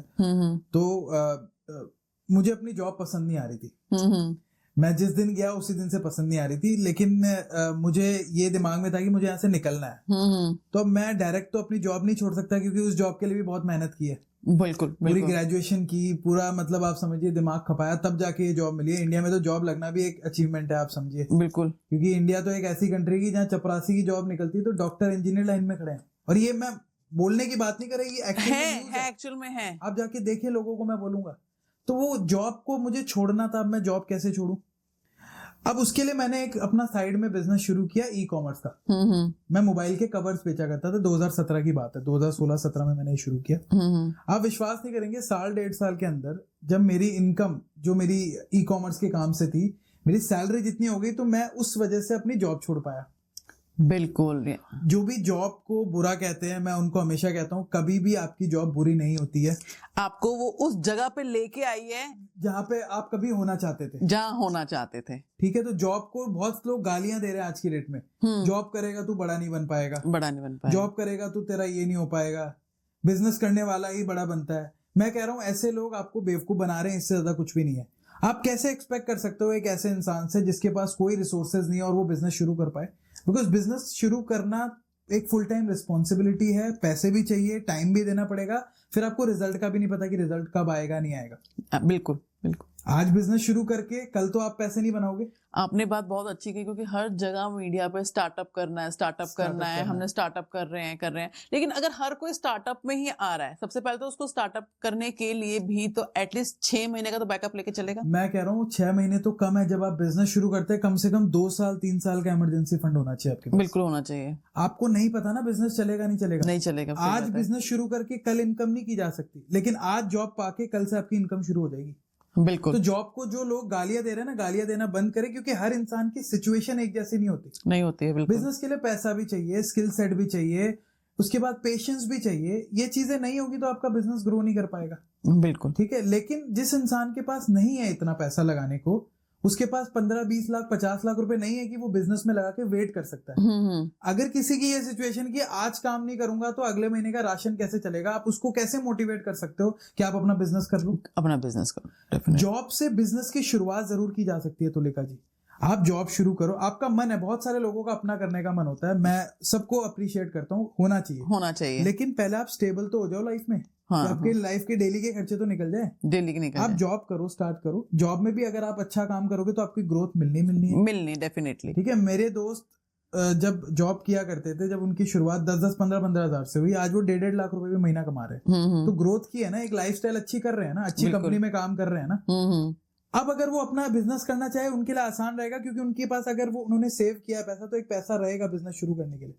बिल्कुल राइट। आपकी भी मैं जब प्रोफाइल देख रहा था तो आपने 20-25 साल काम किया है, नौकरी में की है। बिल्कुल किया आप है। अपना खुद का भी कर रहे हैं। हाँ जी। तो आपने पीछे पूरा सारी चीजें सेटल कर ली है कि मेरा घर अच्छे से चलता रहे। बिल्कुल बिल्कुल। तब आप अपना कर पा रहे हैं। मैंने, जैसे हमारी पहले बातचीत हुई, जब मैंने बताया कि मैंने दिमाग, जैसे आपने कहा कि आपको पहले मैनेज करना, जो लोग गालियां दे रहे हैं जॉब को, आप ये सोचो कि उस जॉब ने आपको वो स्टेबिलिटी दी है कि आप रिस्क लेने के लिए रेडी हो। बहुत बड़ी बात है, मैं व्यूअर्स को कहूंगा ये बात बिल्कुल भूले ना। हाँ, कि उस जॉब ने वो स्टेबिलिटी दी ना। एग्जैक्टली। अगर आप उस लेवल पे नहीं होते, आप रिस्क लेने के लिए रेडी नहीं होते, कौन सा बिजनेस शुरू हो रहा है? मैंने ऐसी बहुत सी जगहें देखी जहाँ पे लोग जॉब पे जा रहे हैं, सुबह जाके वहां पे गालियां दे रहे हैं, वो लोग कुछ नहीं कर पाएंगे। वो कुछ नहीं कर पाएंगे। देखिए, आप जिस काम को करें, आप अगर मेहनत तरक्की से नहीं कर रहे हैं, अच्छे से नहीं कर रहे, उसमें आपकी तरक्की नहीं होने वाली। तरक्की नहीं हो पाती। चाहे आप अपना बिजनेस भी कर रहे हैं, जॉब कर रहे हैं। कई लोग होते हैं जॉब में जाके गालियां दे रहे होते हैं, अरे इस काम के लिए मैं थोड़ी पैदा हुआ। हाँ। वो ना ये जॉब कर पाते हैं, ना वो खुद का काम कर पाते हैं। हाँ, उनका करियर बर्बाद होता है। हमारे ऑफिस में मैं आपको बताऊं, ऐसे कई लड़के आए हैं।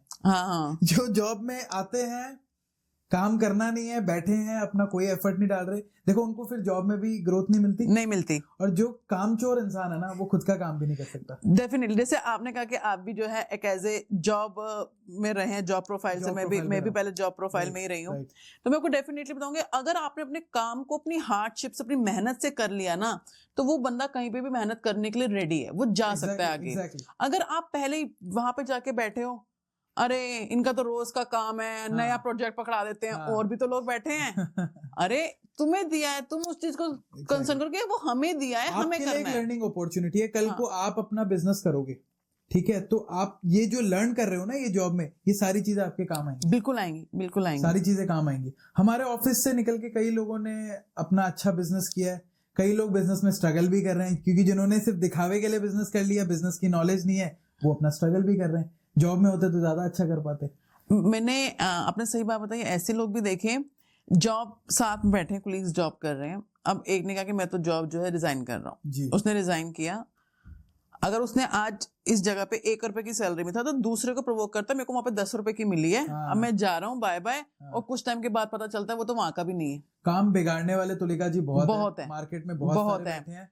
और हर इंसान को अपनी वैल्यू पता होनी चाहिए। वैल्यू पता होनी ठीक है, चाहिए। अगर आपकी वैल्यू मान लीजिए 15,000 की है, कोई आपको 30,000 रुपए दे रहा है तो ज्यादा समय तक नहीं रखेगा, नहीं रखेगा, क्योंकि नहीं जो आपको रखेगा। जॉब दे रहा है ना उसको आपकी वैल्यू अच्छे से पता है।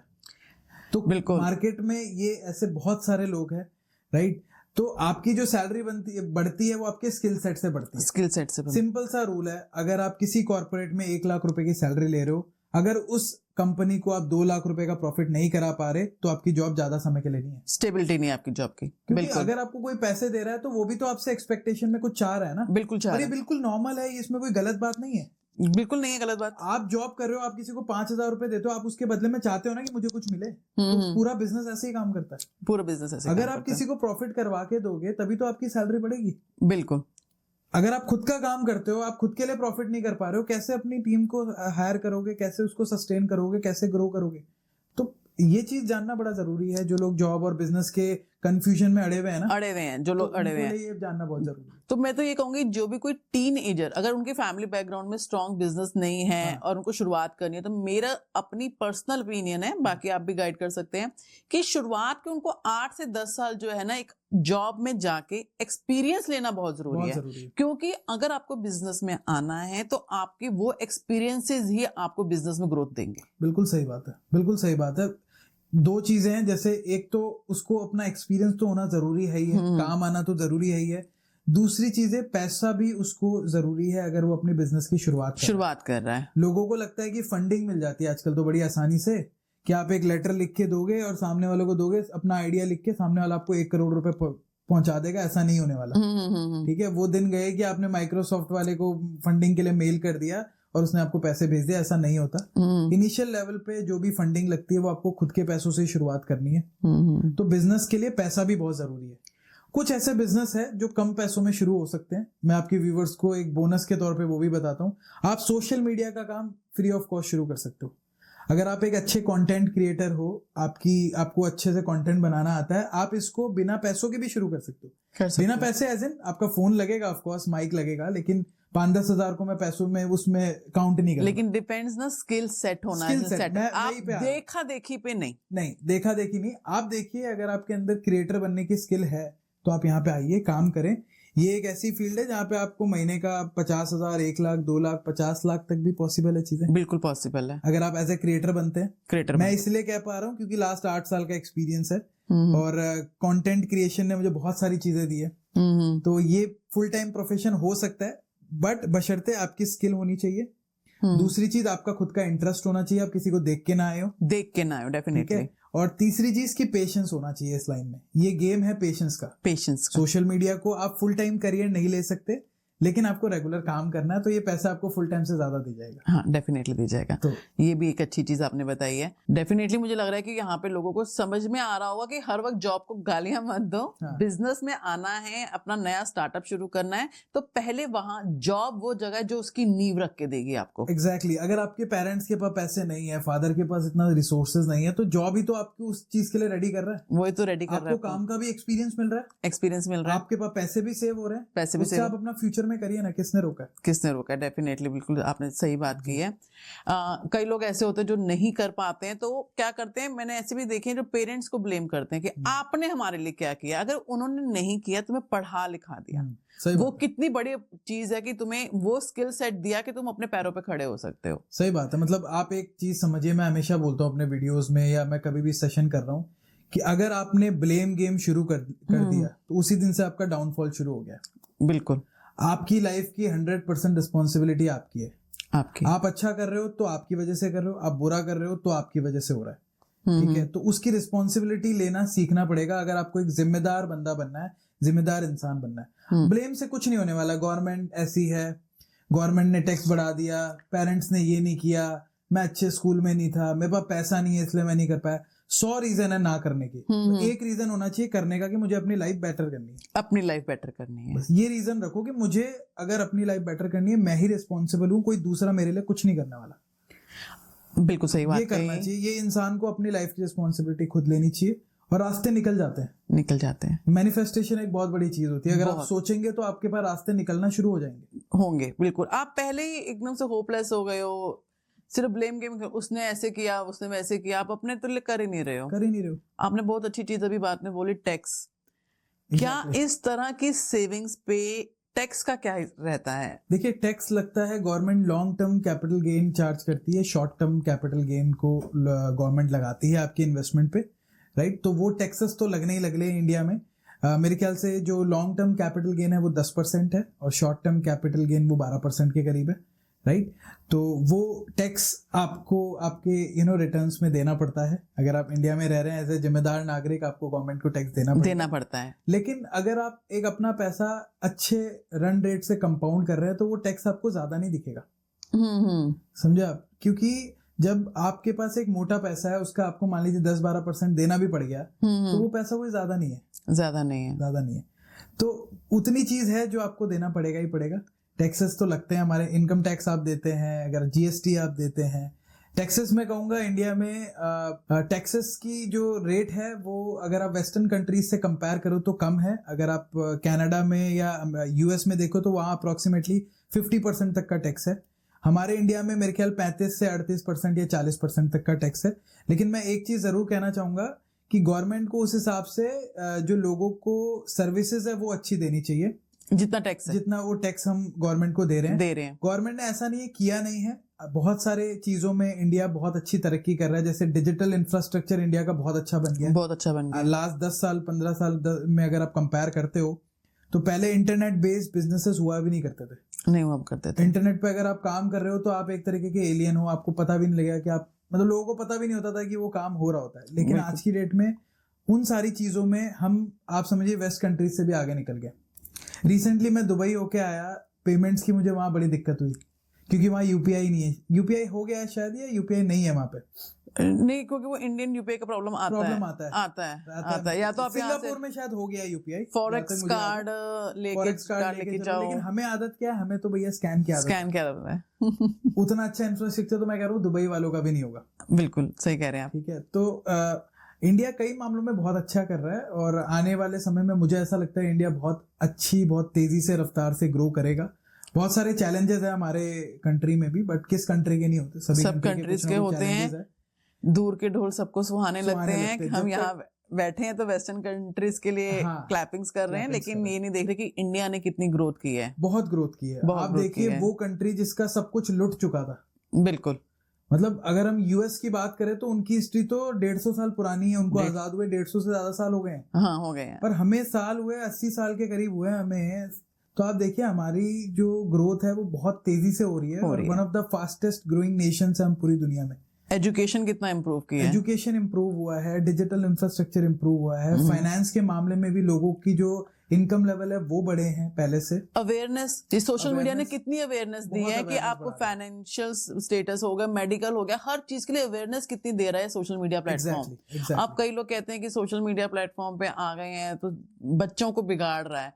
देखो, आप सही और गलत हमेशा से रहा है, आप किस चीज को अडेप्ट कर रहे हो वो आपकी सही बात, थॉट लेवल है। वहां पे तो कंटेंट पॉजिटिव भी आ रहा है, नेगेटिव भी आ रहा है। सोशल मीडिया पे बहुत सारा कंटेंट बेकार भी है। ठीक है, अब अगर आप उस बेकार को देखोगे तो आप बेकार बनोगे, अच्छे को देखोगे तो अच्छे बनोगे। चॉइस ये तो पहले भी थी, ये लोगों के पास पहले भी थी। पहले भी 15-20 साल 50 साल पहले भी लोग बिगड़ते थे, लोग गलत लाइन में जाते थे। जिनको जाना है वो आज भी जाएंगे।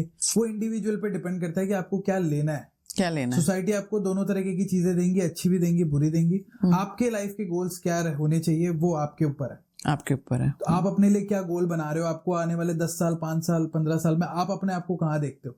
अगर आपको अच्छी जगह अपने आप को देखना है, आप चाहते हो कि भाई मैं लाख रुपए कमा रहा हूँ, मैं 10 लाख रुपए महीना कमाऊं आने वाले 10 साल में, तो आपके फिर एक्शंस भी आज के वैसे ही होने चाहिए। हाँ, बिल्कुल। आप पूरे दिन बिंज वॉच कर रहे हो नेटफ्लिक्स पे, पूरे दिन मूवीज देख रहे हो, आप ये उम्मीद नहीं कर सकते कि आने वाले 5 साल में मेरे को सारी चीजें मिल जाएंगी।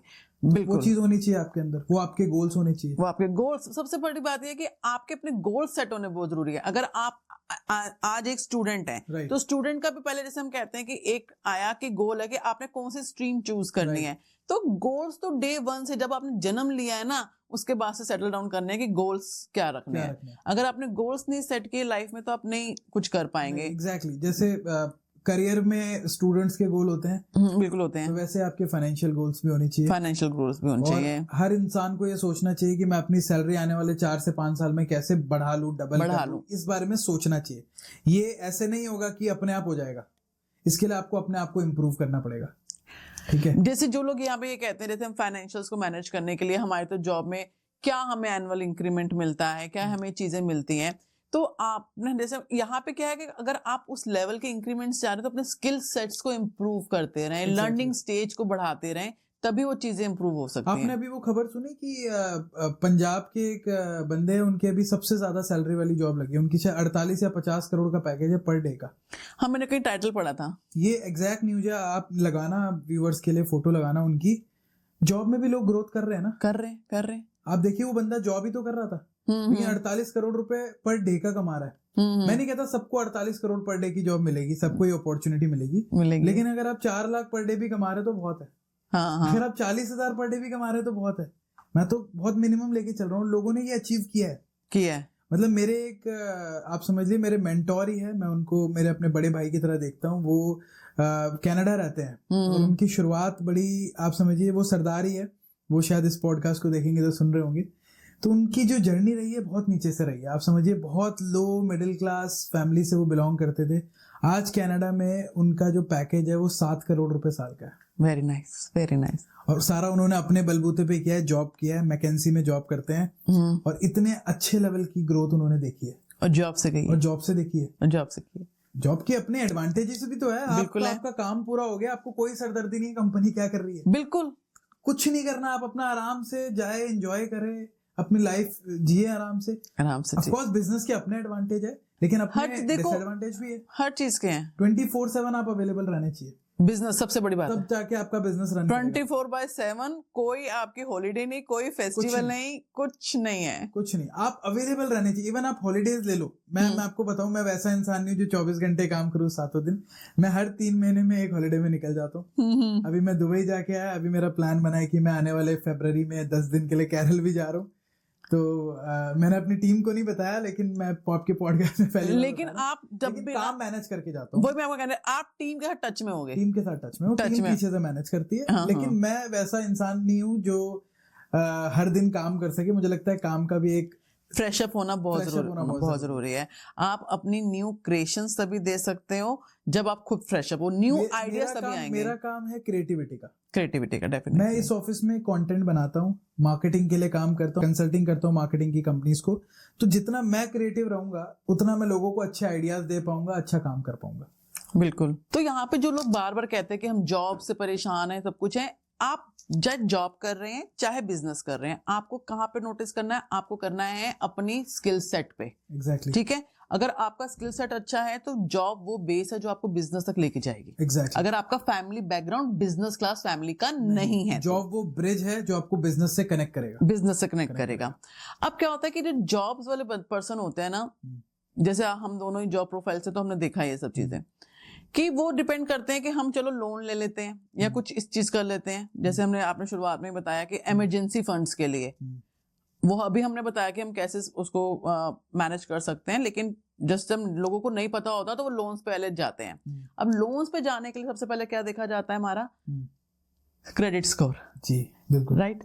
तो क्रेडिट स्कोर क्या चीज है, कैसे वर्क करता है, और जिनका खराब है तो उसको कैसे इंप्रूव किया जाए?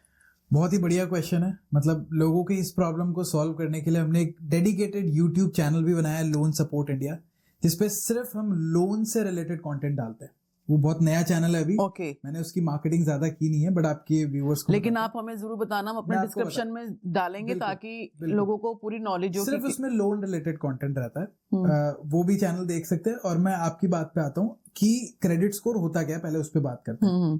क्रेडिट स्कोर का मतलब होता है आपकी क्रेडिट हिस्ट्री, मतलब आपने पहले कितना लोन लिया है, कहाँ से लोन लिया है, और उसको आपने टाइम पे रीपे किया है या नहीं किया।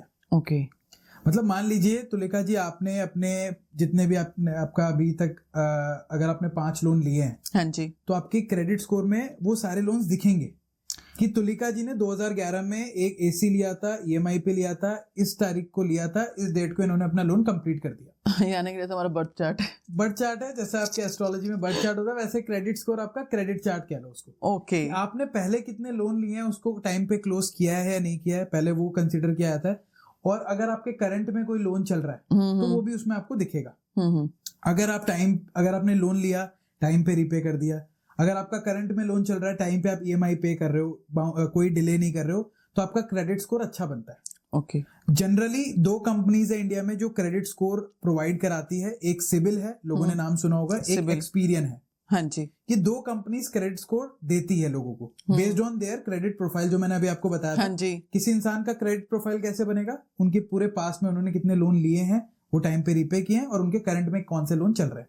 ये तो आपने बताया कि तब बनेगा। लेकिन जिसने शुरुआत में ही लेना है, फर्स्ट टाइम लेना मैं है, उसका भी बताता हूँ, वो दोनों केस बताता हूँ।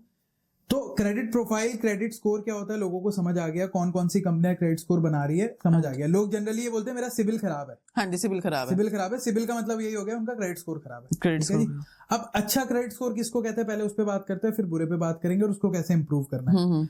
अगर आपका क्रेडिट स्कोर 750 से ज्यादा का है, उसको एक अच्छा क्रेडिट स्कोर बताया जाता है कि आपने कभी ईएमआई बाउंस नहीं की है, आपका टाइम पे हुआ है। ये आउट ऑफ 1000 होता है। आउट ऑफ 1000 होता है ये। तो ये आपका अच्छा स्कोर माना जाता है। और अगर आपका क्रेडिट स्कोर अच्छा है तो आपको लोन भी जल्दी से मिल जाते हैं। मिल जाता है। ठीक है, लोन लेने में बुराई नहीं है। अभी लोन कैसे लेना है उस पर बात करेंगे, कितना आपको अपनी इनकम का लोन लेना चाहिए उस पर बात करेंगे। तो अगर आपका क्रेडिट स्कोर अच्छा है, आपको लोन मिल जाएगा आसानी से, आपको ज्यादा पेपर वर्क नहीं करना पड़ेगा। होम लोन चाहिए, होम लोन मिल जाएगा, कार लोन चाहिए, कार लोन मिल जाएगा। तो क्रेडिट स्कोर इसलिए इंपॉर्टेंट है, अपना अच्छा मेंटेन करके रखना। अब बात आती है कि अगर किसी ने कोई लोन लिया ही नहीं है तो उसकी हिस्ट्री कैसे होगी। बिल्कुल होगी, क्योंकि क्रेडिट स्कोर तो बनता है आपकी क्रेडिट हिस्ट्री पे, आपने पहले कितना लोन लिया, अगर टाइम पे दिया।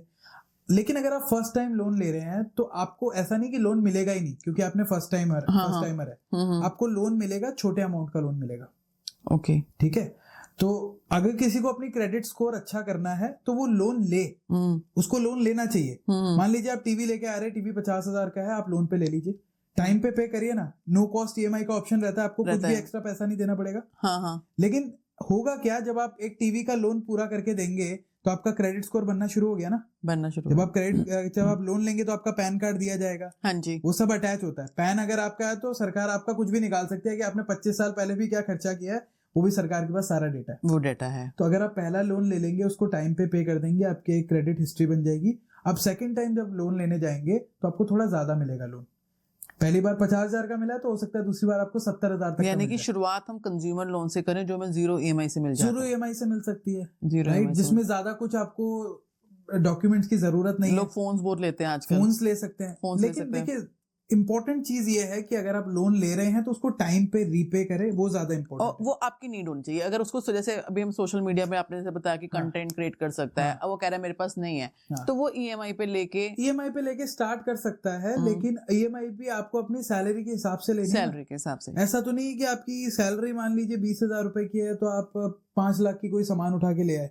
क्या परसेंटेज रखनी चाहिए? मेरे हिसाब से अगर आप, ये हर किसी का अलग अलग होता है, होम लोन लेते हैं तो उसका अलग होता है, बट मैं जनरली बता रहा हूँ लोन कैसे लेना चाहिए। अगर आपकी सैलरी या मंथली इनकम मान लीजिए 50,000 रुपए की है तो आपको उसका 30 से 40% ही महीने का लोन लेना चाहिए। 30 से 40% मतलब 50,000 की सैलरी पे 40% अगर हम मान के चले तो 20,000 रुपए तक का आप लोन महीने का ले सकते हैं, राइट।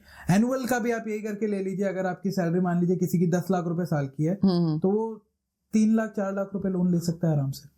ये बैंक भी ये सब जब लोन देते हैं वो भी सब प्रोफाइल चेक करते हैं, आपकी प्रोफाइल चेक करते हैं। होम लोन लेने जाते हो तो आपकी सैलरी का 10 टाइम्स या 20 टाइम्स लोन दे देते हैं। मतलब अगर आपकी साल की सैलरी मान लीजिए 20 लाख रुपए है तो उसका 10 टाइम्स यानी 2 करोड़ रुपए तक का आपको होम लोन मिल सकता है। इसमें भी अलग अलग क्राइटेरिया होते हैं। होम लोन लेने जाएंगे तो इसका क्राइटेरिया अलग होगा, कंज्यूमर लोन का अलग होता है।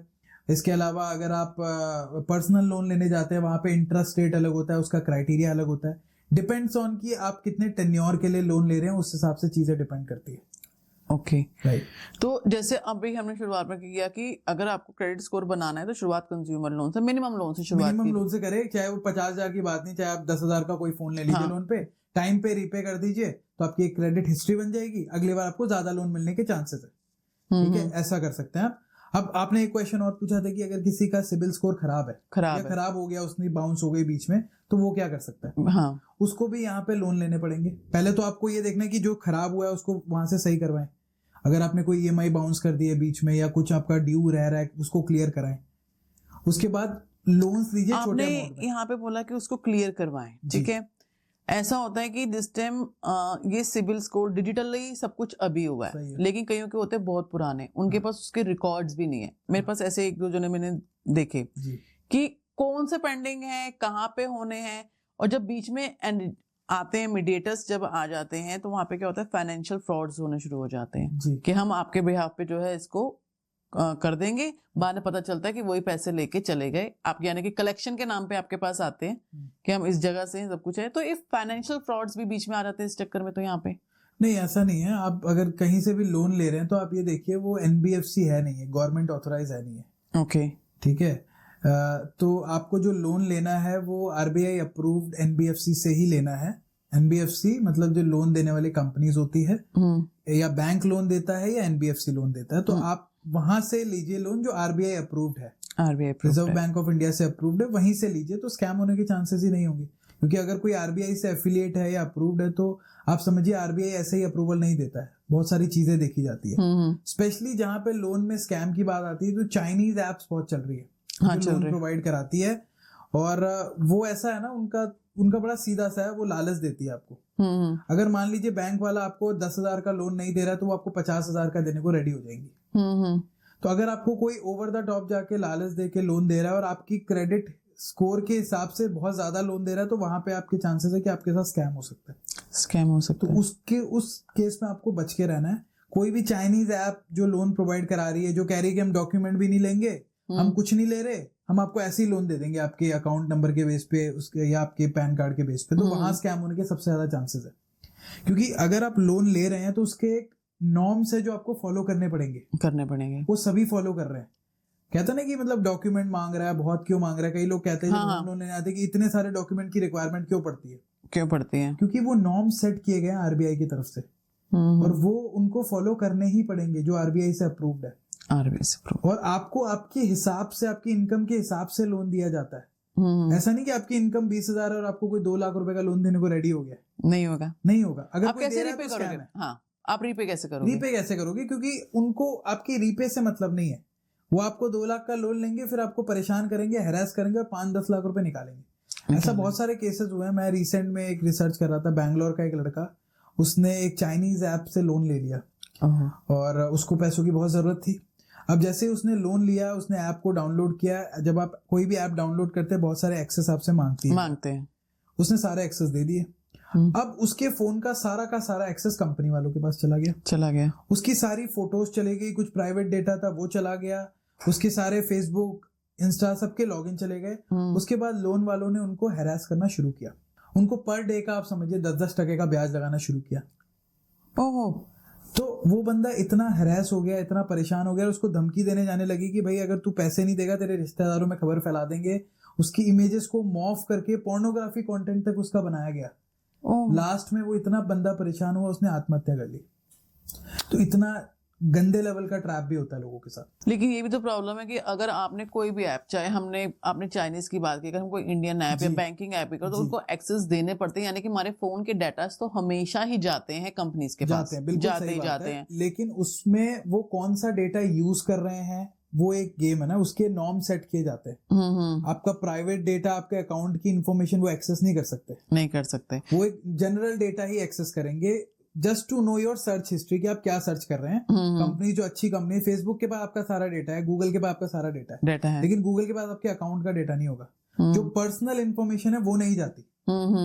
लेकिन जब आप इस तरीके के अननोन अनवांटेड ऐप को डाउनलोड करते हैं, वो सारी इंफॉर्मेशन ले जाती है। तो यहाँ पे सबसे पहले व्यूअर्स के लिए है कि कोई भी ऐप जब वो डाउनलोड कर रहे हैं ना, बड़ा सोच समझ के डाउनलोड करें, और डाउनलोड करने के बाद जब आप एक्सेस दे रहे हैं उनको, तो आप वो नॉर्म्स को, क्योंकि नॉर्मली क्या हुआ, डाउनलोड किया, बस यस यस यस करते गए, हमने उसको पढ़ते भी नहीं है। इसका सबसे इजी तरीका यही है, आप आरबीआई अप्रूव्ड एनबीएफसी या बैंक से लोन ले। जितना हो सके डायरेक्टली बैंक के पास जाके लोन ले। बैंक वाले अगर आपको लोन नहीं दे रहे तो प्राइवेट कंपनीज जो एनबीएफसी वगैरह होती है उनसे लोन ले। उसके बगैर किसी से लोन ना ले, वही अच्छा है, नहीं तो स्कैम होने के चांसेस बहुत ज्यादा है, राइट? Okay. और लोगों को ऐसा लगता है कि भाई हमने अगर लोन नहीं दिया तो लोन वाला घर में आके हमें धमका जाएगा, परेशान करेगा। कोई भी लोन वाला आपको धमका नहीं सकता, आपको मारने की धमकी नहीं दे सकता, नहीं दे सकता। वो आप पे प्रेशर बनाते हैं कि आपको लोन पूरा करना है, लेकिन उसका भी एक प्रोसीजर सेट किया है आरबीआई ने कि अगर कोई लोन रीपे नहीं कर पा रहा है तो ऐसा नहीं कि आप उसकी इज्जत ही उड़ा दोगे मार्केट में, ऐसा नहीं होता। लेकिन मैंने भी इसे देखा, रिसेंटली देखा कि बहुत अब्यूजिंग लैंग्वेज यूज करते हैं। आपका जैसे आपने कहा कि वो डाटा एक्सेस कर लिया, डाटा एक्सेस करने के बाद जो उनकी कॉल हिस्ट्री थी, उनकी कॉल हिस्ट्रीज में कॉलें की जा रही हैं कि उस पर्सन से बात करवाओ। वो फ्रॉड वाले लोग कर रहे हैं ना। अगर आपने आरबीआई अप्रूव्ड एनबीएफसी से लोन लिया है, बैंक से लोन लिया, तो उनका प्रोसीजर है, वो आपको 3 महीने कोल्ड कॉलिंग करेंगे, भाई भर दो। उसके बाद अगर आप नहीं भरते तो सेकंड लेवल पे जाएगा। उसके बाद अगर आप नहीं भरते तो वो डायरेक्टली एनपीए में कन्वर्ट हो जाता है। एनपीए क्या चीज है? एनपीए मतलब आपका लोन नॉन परफॉर्मिंग एसेट बोलते हैं इसको। मतलब वो लोन जो वापस नहीं आ सकता, बैंक उसको एनपीए कैटेगरी में डाल देती है। ओके। आपके ऊपर कोर्ट का केस होने के भी चांसेस है, ये हो सकता है आपके पास। अब आप कोर्ट में जाके केस लड़ सकते हो, आप कह सकते हो मेरे पास पैसा नहीं है, या फिर कोर्ट सेटलमेंट करवाता है लास्ट में, राइट? या अगर आपने कुछ गिरवी रख रखा है, कोलेटरल रख रखा है, तो वो बैंक जब्त करके ले जाता है। बैंक आपको मार नहीं सकता, धमका नहीं सकता, गालियां नहीं दे सकता। ये लोगों को अवेयरनेस नहीं है, इसलिए लोगों के साथ हो रहा है। लेकिन कलेक्शन एजेंसीज जब आती हैं, बहुत अब्यूजिंग लैंग्वेज यूज होती है। आप उनकी कंप्लेन करिए। कहाँ कर सकते हैं कंप्लेन? आप उनकी कंप्लेन बहुत सारे आप समझ लीजिए कि बैंक्स के ही रिड्रेसल होते हैं जहाँ पे वो कंप्लेन कर सकते हैं। बैंक्स वगैरह के पोर्टल बने होते हैं जहाँ कंप्लेन कर सकते हैं ऐसे लोगों की। Okay. तो अगर कोई लोन नहीं दे पा रहा है, अगर वो जेन्युइनली नहीं दे पा रहा है, तो हो सकता है उसकी मजबूरी रही हो। उसको एक प्रोसीजर फॉलो करेगा ना। आप उसको आगे धमका थोड़ी सकते हो, कोई भी नहीं धमका सकता। जो धमका रहे हैं वो गलत करता है, या फिर लोगों को अवेयरनेस भी नहीं उतनी। हाँ, अवेयरनेस भी नहीं है, इस वजह से वो डर जाते हैं। डेफिनेटली ऐसे भी कॉल आते हैं दूसरे के, हम जो जेन्युइनली होते हैं, जो नहीं लोन पे कर पा रहे, बताते हैं कि हमारा ना ऐसे ऐसे प्रॉब्लम्स आ गई हैं। अगर आपके पास कॉल आए ना तो प्लीज मैनेज कर लेना।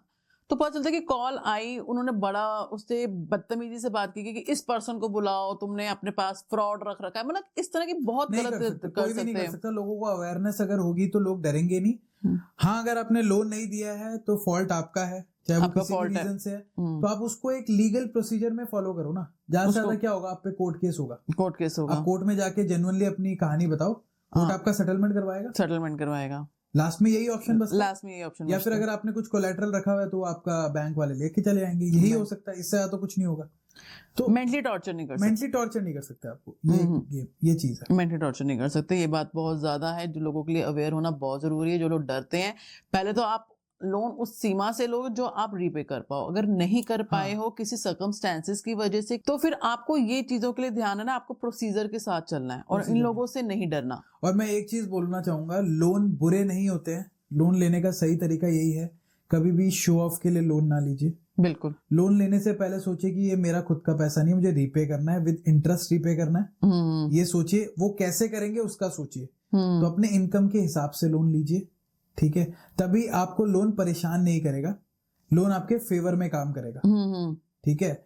अगर आप दिखाने के लिए लोन ले रहे हैं, आपकी सैलरी 1 लाख रुपए है लेकिन आपको तो BMW खरीदनी है, अगर आप उस लेवल के दिखावा करना चाहते हैं तो आप फंसोगे।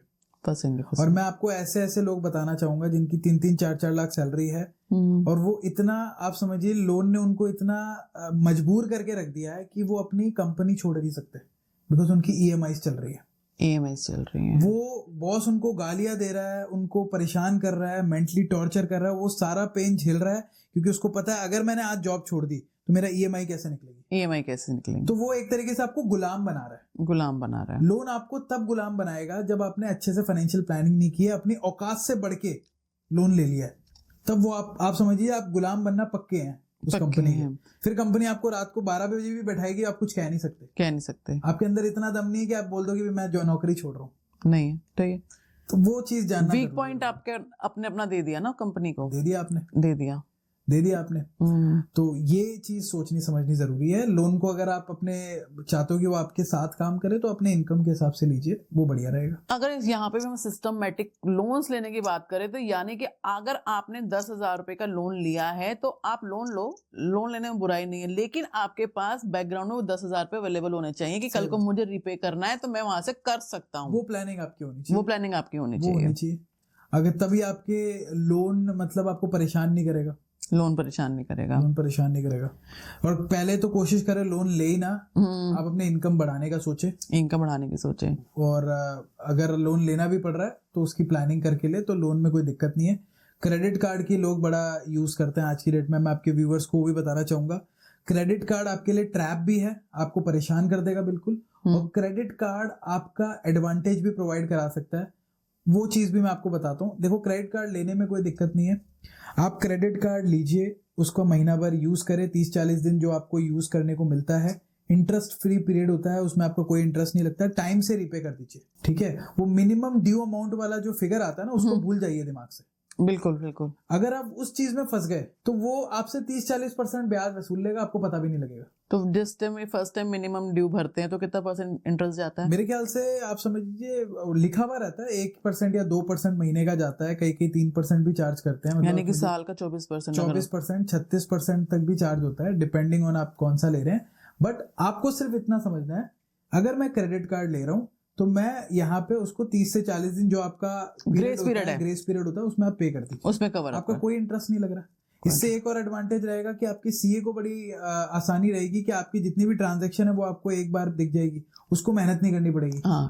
वो ट्रैक कर पाएगा। तो क्रेडिट कार्ड इसीलिए यूज करनी चाहिए। मैं स्पेशली क्रेडिट कार्ड इसलिए यूज करता हूँ, मेरे पास 6-7 क्रेडिट कार्ड्स है, लेकिन मैं सिर्फ और सिर्फ उसको यूज करता हूँ 30 से 40 दिन ग्रेस पीरियड के लिए, और मेरी अकाउंटिंग होती रहे। अकाउंटिंग होती है, फ्री की अकाउंटिंग आपको करके देता है। नहीं, क्रेडिट, हाँ, अकाउंटिंग भी करके देता है, प्लस आपको बेनिफिट देता है ना। आप जैसे इंटरनेशनल ट्रैवल कर रहे हैं, डोमेस्टिक ट्रैवल कर रहे हैं, आपको रिवॉर्ड पॉइंट्स मिलते हैं, फ्री लॉन्चेस मिल जाएंगे, आपको कैशबैक मिल जाएगा। अच्छा, आजकल तो अगर आप ऑनलाइन शॉपिंग करते हो तो बहुत सारे क्रेडिट कार्ड्स के ऑफर्स भी आते हैं, तो वो आपको मिल जाएगा। ये पर्क्स है। जैसे आपने ये बोला कि 0% EMI मिल जाती है, वो भी कार्ड्स की स्कीम्स होती है कि आपको आज SBI दे रहा है, इसमें HDFC पे ऑफर है। तो अगर कुछ भी आपको एडवांटेज मिल रहा है तो उसको तरीके से यूज करो, उसको मिस यूज मतलब डिसएडवांटेज मत बनाओ। मतलब उसको अगर आपको यूज करना है तो आप, मतलब पैसा फ्री का नहीं है, वो फ्री का नहीं है, आपको देना है, अपना पैसा नहीं है, आपको पे करना है, जब आपको ही देना है। जब लोग क्रेडिट लेते हैं ना, लोन लेते हैं, तो वो सोचते हैं अब तो मेरा पैसा आ गया मेरे पास, अब ये मेरा है, अब मेरा नहीं है, आप उसके मालिक नहीं बने हो, अभी नहीं बने। तो आपको उसको ये सोचना चाहिए रीपे भी करना है। रीपे करने के लिए आपके पास उतना पैसा होना चाहिए। क्रेडिट कार्ड आपको अच्छी बात है 30-40 दिन का ग्रेस पीरियड देता है, ग्रेस पीरियड देता है, कोई दिक्कत नहीं है यूज करने के लिए। फाइनली यही है कि फंड मैनेजमेंट आप ही को करनी है, चाहे वो आप क्रेडिट कार्ड के थ्रू कर रहे हैं, चाहे वो जॉब चाहे बिजनेस के थ्रू कर रहे हैं, सेविंग्स कर रहे हैं, तब भी आप ही को मैनेज करनी है। आपको अपने माइंडसेट, अपने गोल सेट करने हैं। एग्जैक्टली। ठीक, मैंने एक जगह पे कहीं पे देखा था, ये सुना था कि किसी ने कहा कि मेरे पास काफी एसेट्स हैं, सब कुछ है, लेकिन उसके बावजूद भी मैं रेंट पे रह रहा हूँ। क्यों रह रहा हूँ? कि मैं आज एक प्रॉपर्टी में इन्वेस्टमेंट कर रहा हूँ जो 2 से 3% रिटर्न देगी, और मैं उससे बेटर सोचता हूँ कि मैं खुद रेंट पे रहूं, अच्छे लग्जरी विलास में रहूं। मैं क्यों वहां पे कंज्यूम करूं अपना पैसा? मेरा पैसा तो वहां पे सिप में बढ़ रहा है या म्यूचुअल फंड्स में बढ़ रहा है, तो मैं वहां पे भी सेविंग करता हूँ। तो ये कंसेप्ट कैसा होता है? आजकल लोग ये कॉन्सेप्ट सोशल मीडिया पे बहुत चल रहा है। हाँ, ये चल रहा है, खुद का घर मत लो। हाँ, खुद का घर मत लो। और ये शुरुआत कहाँ से हुई थी मैं आपको बताऊं। निखिल कामत जो ज़रोदा के फाउंडर है, उन्होंने आज से कुछ साल पहले बोल दिया कि घर लेना एक बैड इन्वेस्टमेंट है क्योंकि उतना रिटर्न नहीं मिलता। बट बाद में पता चला कि उन्होंने खुद ही अपना घर खरीद लिया है। तो कहने का मेरा पॉइंट सिंपल सा है, हर चीज को आप इन्वेस्टमेंट से तोल नहीं सकते। बिल्कुल, ठीक है। ऐसे तो आप ये भी कह सकते हो कि मैं अपने बच्चे की पढ़ाई क्यों कराऊं यार, इससे अच्छा तो मैं MRF के स्टॉक्स में लगा देता हूँ। सही, मेरा बच्चा 1 लाख रुपए महीना कमाएगा ना कमाए, लेकिन MRF का स्टॉक तो मुझे अच्छा रिटर्न दे सकता है। हर चीज को आप इन्वेस्टमेंट से तोल नहीं कर सकते, नहीं तोल सकते उसको। घर जो होता है वो मेरे लिए, मैं अपनी पर्सनल बात करूं, मेरे लिए मेरा एक इमोशनल कनेक्ट है, हमारा शेल्टर है, सबसे बड़ा हमारा शेल्टर है, क्योंकि मैं अपनी लाइफ में बहुत साल किराए के घर में रहा हूँ, तो मुझे वो अपने घर का वैल्यू पता है। ठीक है, तो मैं ये कहूंगा कि मेरे लिए जस्ट ये एक मेरा इमोशनल कनेक्ट होता है, तो मैं उसको इन्वेस्टमेंट से नहीं तोलता। इन्वेस्टमेंट अलग है, आपका घर अलग है, दोनों को आप एक नहीं मानते, मर्ज नहीं कर सकते, Merge नहीं कर मर्ज सकते। नहीं कर सकते घर हैं। इन्वेस्टमेंट नहीं है आपका, घर वो जगह है जहाँ पे आप अपनी मेमोरीज को स्टोर कर रहे हो। आपको हर बंदा अपने नानी दादी के घर जाता है यार, वो बोलता है यार इसमें मैं बचपन में यहाँ खेला करता था, ये मेरा कमरा हुआ करता था। घर वो चीज है, चाइल्डहुड मेमोरीज है। आप मेमोरीज बना रहे हो आप अपने लिए। आप आज कहीं भी चले जाओ, दुनिया के किसी भी कोने में चले जाओ ना, Exactly. आपको अपना स्कूल याद रहेगा ना, रहेगा। मेरा स्कूल कौन था, ये था। मेरी टीचर कौन थी, ये थी। वो आप अपनी मेमोरीज बना रहे हो। ठीक है, पैसा कोई आपने छाती में लेके ऊपर तो जाना नहीं है, जाना नहीं है। आप कह रहे हो मेरा 50 करोड़ का कॉर्पस बन जाएगा, आप लेके जा रहे हो उस चीज को। सही बात है। लेके तो इंसान ने मेमोरीज ही जानी है, लेके तो वो याद ही जाने वाला है। याद ही ठीक है, तो आप ये चीज लोग बड़ा गलत करते हैं कि इन्वेस्टमेंट को घर से कंपेयर करते हैं। मैं तो किराए पे रहूंगा, पैसा मैं अपना बैंक में लगाऊंगा, उतना एफडी में लगाऊंगा, उतना रिटर्न मिलेगा। मेरे लिए घर मेरा एक इमोशनल कनेक्ट है, मैं उसको अपनी इन्वेस्टमेंट से तोल के नहीं रखता, वो दोनों सेपरेट है। इन्वेस्टमेंट करनी है तो आप करो ना यार, किसने मना किया आपको? नहीं, मैं आप एक नहीं 10 घर लो। बिल्कुल बिल्कुल। मैं रियल एस्टेट में इन्वेस्ट करता हूँ बहुत सारा पैसा। मैंने करते करते मेरा पोर्टफोलियो 8 फ्लैट्स का है। मैंने दिल्ली में 8 फ्लैट्स बना लिए, अदर देन जहाँ पे मैं रहता हूँ या मेरा ऑफिस है। ओके, तो मेरा पोर्टफोलियो, वो मैं उस चीज को मैं इन्वेस्टमेंट के तौर पे देखता हूँ, लेकिन जो मेरा घर है उसको मैं इन्वेस्टमेंट के तौर पे नहीं देखता। वो नहीं देख सकते, वो नहीं देखता। वो हमारा इमोशनल टच मेरा है, इमोशनल कनेक्ट है, वो हमारे बच्चों के लिए, हमारी आने वाली जनरेशन के लिए है कि ये मेरे फादर यहाँ पे मेरे फादर यहाँ पे बैठते थे, मेरी मदर यहाँ पे करती थी। उसको तोल पाओगे आप? तो नहीं कर पाओगे। कोई एमआरएफ का शेयर या कोई टीसीएस का शेयर आपको वो रिटर्न दे पाएगा जो आप यादें नहीं कर जा रहे हो? नहीं, बिल्कुल। तो ये बहुत गलत चीज है। घर आपको बनाना चाहिए, खुद का बनाना चाहिए, उसके बाद उसके लिए मेहनत करनी चाहिए। इंसान कमाता क्यों है? उसके सर पे एक छत हो, एक उसकी अच्छी फैमिली हो, अच्छे से वो अपनी लाइफ जी पाए, इससे ज्यादा किसी को कुछ नहीं चाहिए। चाहे आप आज अंबानी भी देख लो, उसके लिए भी अब उसके रिश्ते पहले हैं, रोटी कपड़ा मकान और आपके रिश्ते, आपके रिलेशन, आपकी फैमिली आपके पहले। आप देखा जैसे हम अंबानी जी की बात करते हैं, कितनी बड़ी अच्छी उनका होते हैं, हर एक जगह फैमिली साथ में है, हर सेलिब्रेशन में,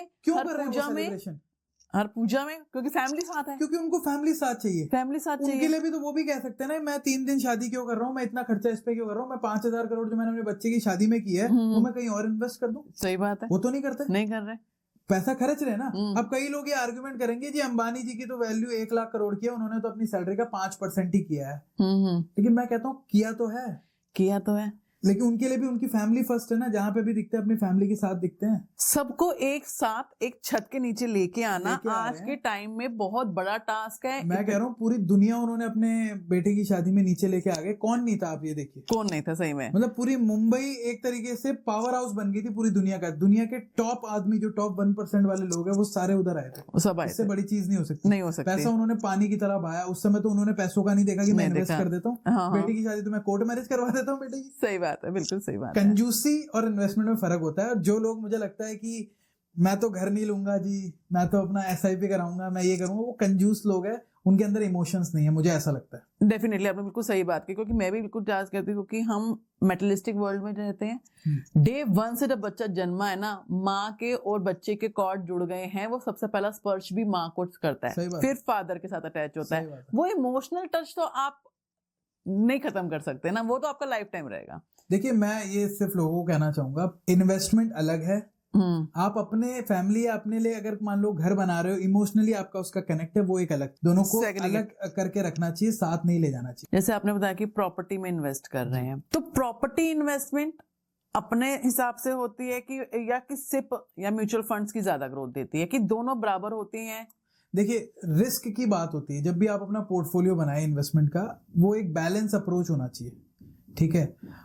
जनरली रियल एस्टेट इन्वेस्टमेंट हो गया, गोल्ड में इन्वेस्टमेंट हो गया, ये आज से नहीं सदियों से की जा रही है, सदियों से करी जा रही है, ठीक है। स्टॉक मार्केट, कंपनी गिर सकती है, सब कुछ। मैं ये नहीं कह रहा गिर जाएंगी लोगों को, मैं डरा नहीं रहा, लेकिन आपका पोर्टफोलियो बैलेंस अप्रोच होना चाहिए कि आप अगर मान लीजिए आप 100 रुपए कमा रहे हैं, 100 रुपए आपकी बचत है, तो 100 रुपए में से 30 रुपए 40 रुपए रियल एस्टेट में लगाइए, 20 से 30 रुपए आप गोल्ड में लगाइए, 20 से 30 रुपए आप म्यूचुअल फंड में लगाइए, फिर उसका कुछ पैसा इमरजेंसी फंड में लगाइए, ताकि कहीं से भी कुछ हो जाए तो आपका पैसा एक बैलेंस स्टीडी ग्रोथ से बढ़ता रहे। मेरा टारगेट ये रहता है कि मेरा पोर्टफोलियो मुझे 15% का रिटर्न देके जाए। मैं आपके व्यूवर्स को बता रहा हूँ, पहली बार मैं कभी बताता नहीं हूँ अपनी पर्सनल चीजें, बट मुझे 15% साल का निकालना है, उससे ज्यादा मुझे कोई लालच नहीं है। तो मैं ये देखता हूँ कि मैंने जो पोर्टफोलियो जहां जहां भी इन्वेस्ट किया, वो मुझे 15% से रिटर्न दे रहा है, नहीं दे रहा है। ओके। लोग कहते हैं कि प्रॉपर्टी में 2 से 3% का रेंटल यील्ड होता है, कई कई जगह उससे भी कम होता है। हाँ जी। लेकिन वो प्रॉपर्टी अप्रिशिएशन को भूल जाते हैं।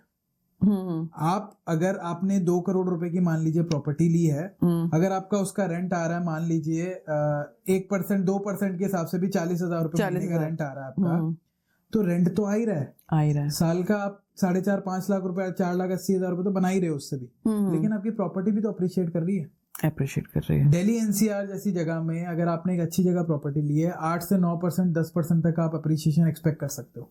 तो वो भी तो आपका एक, आप समझ लीजिए कि एक आपका खुद इन्वेस्टमेंट है, आपका रिटर्न मिल रहा है, आपको रिटर्न मिल रहा है। ठीक है। और property investment one of the safest investment माना जाता है। लेकिन एक चीज है कि प्रॉपर्टी में एक एंट्री बैरियर होता है कि यहाँ पे आपको बहुत ज्यादा पैसा इन्वेस्ट करना पड़ेगा, जो कि ज्यादातर लोगों के लिए शायद पॉसिबल ना हो। वो 2 करोड़ 3 करोड़ रुपए साथ में प्रॉपर्टी में ना डाल पाए, तो उनके लिए कौन से ऑप्शन है? उनके लिए म्यूचुअल फंड सही है। म्यूचुअल फंड क्योंकि 500 से शुरुआत होती है ना। नहीं, ये तो चीज सबसे अच्छी है, 500 से 1 करोड़ तक बना सकते हैं। लेकिन आप 500 से प्रॉपर्टी तो लेने नहीं जा सकते। गुड़गांव में जाके बोलो मेरे को तो भैया इमार की प्रॉपर्टी चाहिए, 500 रुपए ले लो 40 साल बाद, ऐसा तो नहीं कर सकते। लेकिन ये यहाँ पे हो सकता है। तो गोल बेस्ड चीज है और टेंशन लेने की जरूरत नहीं है। पहले इंसान को काम करना चाहिए, मेरी इनकम कैसे बढ़े। इनकम बढ़ेगी तो आपके पास पैसा बचना शुरू हो जाएगा। पैसा जब आपके पास बचने लग जाता है ना तो लेखा जी, तो आपके पास 10 आइडिया आ जाते हैं कि मैं यहाँ लगा दूं, वहां लगा दूं। इतना ज्ञान लेने से पैसा मैग्नेट है, पैसा पैसे को खींचता है। पैसा पैसे को खींचता है। तो पहले जितने भी व्यूअर्स देख रहे हैं अभी तक, अगर कोई इस पॉइंट तक देख रहा है, पैसा बढ़ाने का सोचो कि बिजनेस कर रहा हूँ, लाख रुपए अगर कमा रहा हूँ तो 3 लाख कैसे कमाऊं 3-4 साल में। अगर जॉब कर रहा हूँ, लाख रुपए सैलरी है, तो 3-4 साल में 2 लाख कैसे कमाऊं। उसके लिए क्या सीखना पड़ेगा, क्या करना पड़ेगा, उस पर फोकस रखना चाहिए बस। बाकी सब चीजें अपने आप हो जाएगी। आपने बिल्कुल सही कहा कि प्रॉपर्टी भी एप्रिसिएशन को नहीं देखते हैं हम, सिर्फ जो है देख रहे हैं रेंटिंग रेट को देखते हैं।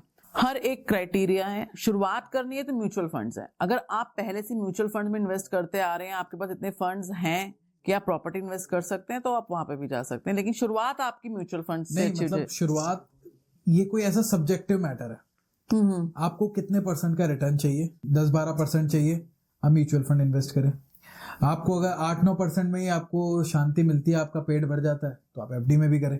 बट मैं जनरली एफडी, बिकॉज इन्फ्लेशन को बीट नहीं कर पा रहा है। इन्फ्लेशन का कॉन्सेप्ट मैं आपके ऑडियंस को थोड़ा सा ब्रीफ में बताना चाहूंगा। हर साल गवर्नमेंट एक इन्फ्लेशन से हमारे देश को बढ़ाती है। आप समझ लीजिए एक इन्फ्लेशन सेट होता है। आज की डेट में 6 से 7% का इन्फ्लेशन है। 6 से 7% का इन्फ्लेशन का मतलब कि अगर आपके पास कोई सेम सामान, मान लीजिए अगर आप ये फोन लेके आ रहे हो, उसका 1 लाख रुपए लग रहा है आपको, तो नेक्स्ट ईयर अगर आप ये सेम फोन लेके आओगे तो 1,06,000 रुपए आपको देना पड़ेगा। ओके 6% से इन्फ्लेशन बढ़ रहा है, इसका मतलब आपके पैसे की वैल्यू 6% से कम हो रही है। समझिए 1 लाख आज की डेट में 2025 में जो 1 लाख की वैल्यू है, अगले साल 2026 में वो 94,000 रुपए 94,000 हो जाएगी। ठीक उसके अगले साल 6% उसको और कम कर दीजिए। ठीक है। उस तरीके से इन्फ्लेशन चलता है। तो जब इन्फ्लेशन बढ़ता है तो हमारा पैसा कम हो रहा है। इन्वेस्टमेंट से हम अपना पैसा बढ़ाते हैं कि आज अगर मैंने एफडी में 1 लाख रुपए डाला, 6% से रिटर्न मिल रहा है मुझे फिक्स, तो अगले साल कितना हो जाएगा? 1,06,000 रुपए। बिल्कुल। लेकिन अगर आप एफडी के इन्वेस्टमेंट से कंपेयर करें इन्फ्लेशन को, तो ये ऑलमोस्ट बराबर है। तो ना ही आपका पैसा बढ़ेगा ना आपका घटेगा। हाँ जी, क्योंकि 6% इन्फ्लेशन है, 6 से 7% एफडी का रिटर्न होता है। तो अगर हम चाहते हैं कि हमारा पैसा ग्रो करे, वेल्थ बने, वो पैसा बने ग्रो करके, तो हमारा जो पैसे का रिटर्न है वो इन्फ्लेशन से ज्यादा होना चाहिए। 12% रिटर्न निकाल रहे हैं तो इन्फ्लेशन से तो ज्यादा है ना, 6% का इन्फ्लेशन है, हम 6% ज्यादा अपने पैसे को ग्रो कर रहे हैं, राइट। तो सिंपल सा रूल है, कंफ्यूज नहीं होना है, ज्यादा टेक्निकलिटी में नहीं जाना है। आप ये देखिए कि आपका पैसा इन्फ्लेशन से जल्दी ग्रो कर रहा है। इंडिया में करंट में इन्फ्लेशन 6 से 7% चल रहा है। तो अगर आप कहीं भी पैसा इन्वेस्ट कर रहे हैं तो ये कोशिश करें 10 से 12% तो निकाले, 10 से 12% निकाले, तो आपका पैसा ग्रो करेगा, पैसे की वैल्यू दिखेगी, राइट। ठीक है। ये इन्फ्लेशन का कॉन्सेप्ट हो गया। तो मैंने अभी आपको बताया कि इन्फ्लेशन क्यों जरूरी है समझना, आपके व्यूअर्स समझ गए हैं। अब आपके पास 2-3 तरीके हैं 10 से 12% का रिटर्न निकाल सकते हैं। एक तो सबसे पहला म्यूचुअल फंड में इन्वेस्ट करें। दूसरा, अगर आपको स्टॉक्स की नॉलेज है तो स्टॉक्स में इन्वेस्ट करें। तीसरा, अगर आप ट्रेडिंग करना जानते हैं तो ट्रेडिंग करें। बट मैं ये जानता हूँ ट्रेडिंग और स्टॉक्स में डायरेक्ट इन्वेस्टमेंट ज्यादातर लोगों को नहीं आता। तो आपके पास ऑप्शन एक ही बचा है, म्यूचुअल फंड हमने आपको अभी ऑडियंस को बता दिया कौन कौन से तरीके के होते हैं, वो समझ गए होंगे। तो अगर पैसा ज्यादा नहीं बचा पा रहे, महीने का छोटा छोटा पैसा बचता है, 5,000, 10,000, 20,000 बच रहा है, म्यूचुअल फंड एक सही ऑप्शन आपके लिए रह सकता है। अगेन उसमें भी 3-4 तरीके के म्यूचुअल फंड है जो हमने एक्सप्लेन किए, तो आप अपने रिस्क के हिसाब से कर सकते हैं। प्रॉपर्टी में इन्वेस्टमेंट के लिए अमाउंट ज्यादा चाहिए होता है, इसलिए हर बंदा नहीं कर सकता, इसलिए म्यूचुअल फंड कंसिडर किया जाता है। तो जैसे भी आपने कहा कि स्टॉक मार्केट वगैरह, लेकिन बार बार बहुत आ रहा है कि जैसे वॉर वगैरह कहीं बाहर चल ही रहा है तो स्टॉक मार्केट क्रैश कर रही है, तो क्या ये सही समय? बहुत से लोग कहते हैं कि जिस टाइम क्रैश करती है मार्केट ना, वही समय इन्वेस्ट करने के सही होता है। वो सही समय इसलिए है जब स्टॉक मार्केट क्रैश करे, क्योंकि वहां पे हमें कम पैसा देना पड़ेगा, उसमें ज्यादा चीज मिलेगी। आप समझ रहे हैं? अभी मार्केट 22,000, यानी कि वो लॉन्ग टर्म में। देखिए, पैसा अगर आपको स्टॉक मार्केट में कमाना है तो लॉन्ग टर्म ही जाना पड़ेगा। ओके। शॉर्ट टर्म में ज्यादातर लोगों के लिए चीजें नहीं है। शॉर्ट टर्म में आपके पास ट्रेडिंग बचती है। ट्रेडिंग बचती है, ओके। ट्रेडिंग आप बगैर नॉलेज के कर नहीं सकते। नहीं कर सकते, ठीक है। ट्रेडिंग में भी जो करते हैं वो 1-2% महीने का निकालते हैं, इसका मतलब 24% तक साल का निकाल जाते हैं, लेकिन उसके लिए पूरा टाइम आपको देना पड़ेगा, पूरा एफर्ट लगाना पड़ेगा, नॉलेज भी चाहिए। वो ज्यादातर लोग नहीं कर पाते, इसलिए हम ट्रेडिंग को लेमेंस गेम नहीं बोलते। ट्रेडिंग जो गेम है वो प्रोफेशनल्स का गेम है, उसके लिए सीखना पड़ेगा। बट म्यूचुअल फंड के लिए कुछ सीखना नहीं है ना। आपको तो इन्वेस्ट करना है अच्छे फंड्स में जो अच्छी कंपनियां मैनेज कर रही है, वो आपके बिहाफ पे काम करेगी, आपको पैसा देगी बढ़ाकर। ठीक है, आपने सही बोला कि जब स्टॉक मार्केट गिरता है तो लॉन्ग टर्म इन्वेस्टमेंट के लिए अगर आप जा रहे हैं तो वो सही समय होता है, क्योंकि उसमें आपको सस्ते में सामान मिल जाएगा। सस्ते में मिल जाएगा, इतना आसान भाषा में बोल सकते हैं, तो वो वहां से इन्वेस्ट कर सकते हैं। तो व्यूअर्स जिन्होंने अभी तक शुरू नहीं किया है तो ये बहुत अच्छा टाइम है, आप अपनी इन्वेस्टमेंट स्टार्ट करें, और टाइम भी बहुत अच्छा चल रहा है इस टाइम। लॉन्ग टर्म में इन्वेस्ट करने की सोच है। ये एक डिस्क्लेमर है, लॉन्ग टर्म इन्वेस्टमेंट करना चाहते हैं, this is the right time. और स्टॉक मार्केट कोई खजाना नहीं है, मतलब कोई मशीन नहीं है कि यहाँ से आलू डालोगे वहां से सोना निकलेगा, ऐसा कुछ नहीं है। लंबे समय का गेम है, अगर आप लंबे समय के लिए आते हो तो अच्छा रिटर्न निकाल सकते हो। लॉन्ग टर्म इन्वेस्टिंग के लिए ये सही समय है, क्योंकि अभी मार्केट कम चल रहा है, ज्यादा कम पैसों में ज्यादा सामान मिलेगा। जब आईफोन कम पैसों का होता है तो सब भागते हैं ना लेने के लिए। जब मार्केट में प्राइस ड्रॉप होता है, तो अभी प्राइस ड्रॉप है शेयर मार्केट का, ऐसा सही बात, बिल्कुल सही। लेकिन आईफोन हो या फिर स्टॉक मार्केट, ये तो प्राइस बढ़ने ही बढ़ने हैं इनके।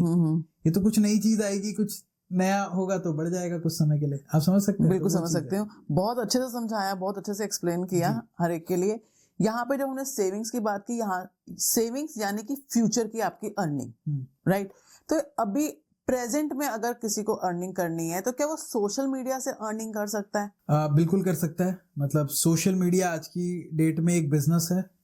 आप भी सोशल मीडिया पे है, आप इसके इम्पोर्टेंस को समझते हैं? बिल्कुल समझते हैं। सोशल मीडिया का मतलब ये नहीं हो गया कि आप सिर्फ और सिर्फ वीडियोस ऐसे ही बना रहे हैं क्योंकि आपका मन है। यहाँ पे जितने भी लोग काम करते हैं सारे प्रोफेशनल्स है। और सोशल मीडिया से आज की डेट में आप अपना पूरा का पूरा बिजनेस रन कर सकते हैं। सोशल मीडिया को ऐसे देखिए कि आपके पास एक मार्केटिंग चैनल है अपना। मान लीजिए आपके चैनल पे एवरेज आपको 50,000 लोग देख रहे हैं, तो वो 50,000 आपके व्यूवर्स तो है ही है।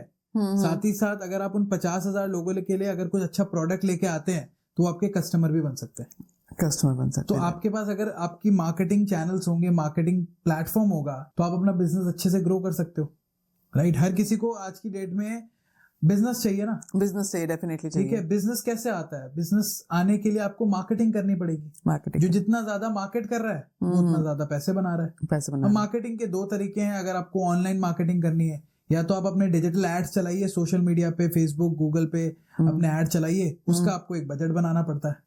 बिकॉज मैं एक डिजिटल मार्केटर भी हूँ, तो अपने एक्सपीरियंसेस से बता रहा हूँ कि अगर आप बजट लगा के चलोगे और तो वहां पे आपको पैसा खर्च करना पड़ेगा, जो ज्यादातर बिजनेसमैन करते हैं। जो बड़ी बड़ी कंपनीज है वो अपना मार्केटिंग का उनका बजट रहता है। हाँ जी, ठीक है। अगर आपको फ्री में मार्केटिंग करनी है तो आप अपना एक चैनल बना लो। आज की डेट में तो फाउंडर को ही क्रिएटर बनना बहुत जरूरी हो गया, और सब बन रहे हैं, बिल्कुल बन रहे हैं। आप देखिए शार्क टैंक में जितने भी ये फाउंडर आपको बैठे दिखते हैं, हाँ जी, ये सारे इन्फ्लुएंसर बन चुके हैं, क्योंकि इनके अपने पेजेस है, इनका सोशल मीडिया सर्कल है, लोग इनको देखते हैं। लोगों के लिए केस स्टडी है। अमन गुप्ता जब से शार्क टैंक में आए हैं, उनकी ब्रांड की वैल्यू बढ़ चुकी है। पहले बोट को लोग बोट के नाम से जानते थे, आज अमन गुप्ता का ब्रांड बोट से बड़ा हो गया है। जब भी लोग अमन गुप्ता बोलते हैं, बोट उनके दिमाग में आ जाता है। हाँ, तो आप सोचिए कि कितना फर्क पड़ा है उनके ब्रांड से, जब से वो खुद एक इन्फ्लुएंसर बने खुद।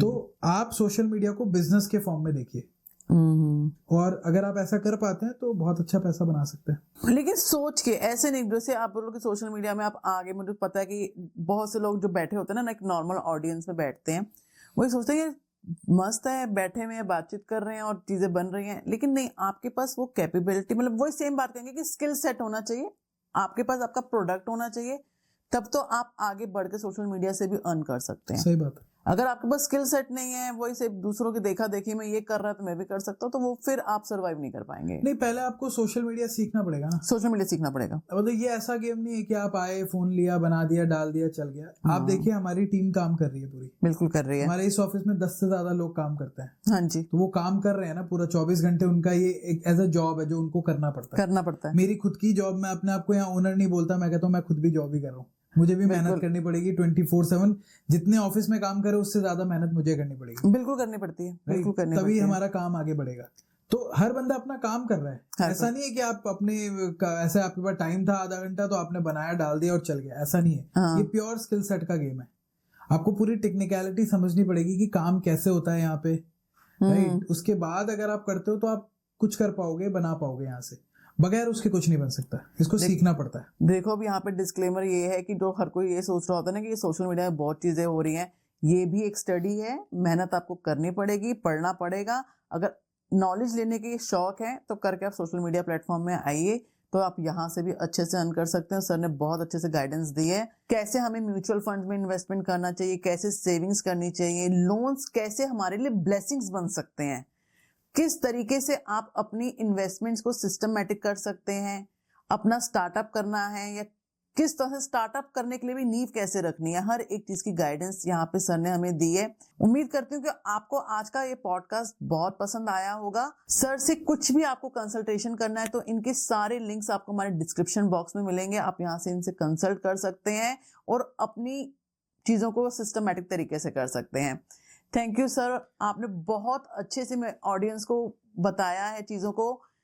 मुझे लगता है कि उनको बहुत अच्छे से समझ में आया होगा। थैंक यू तुलिका जी। मैं आपका पहला तो आप इतना अच्छा पॉडकास्ट कर रहे हैं और मैं चाहता हूँ आपका पॉडकास्ट सबसे बढ़िया बने, बहुत आगे जाएं आप, जल्दी से 1 मिलियन क्रॉस करें।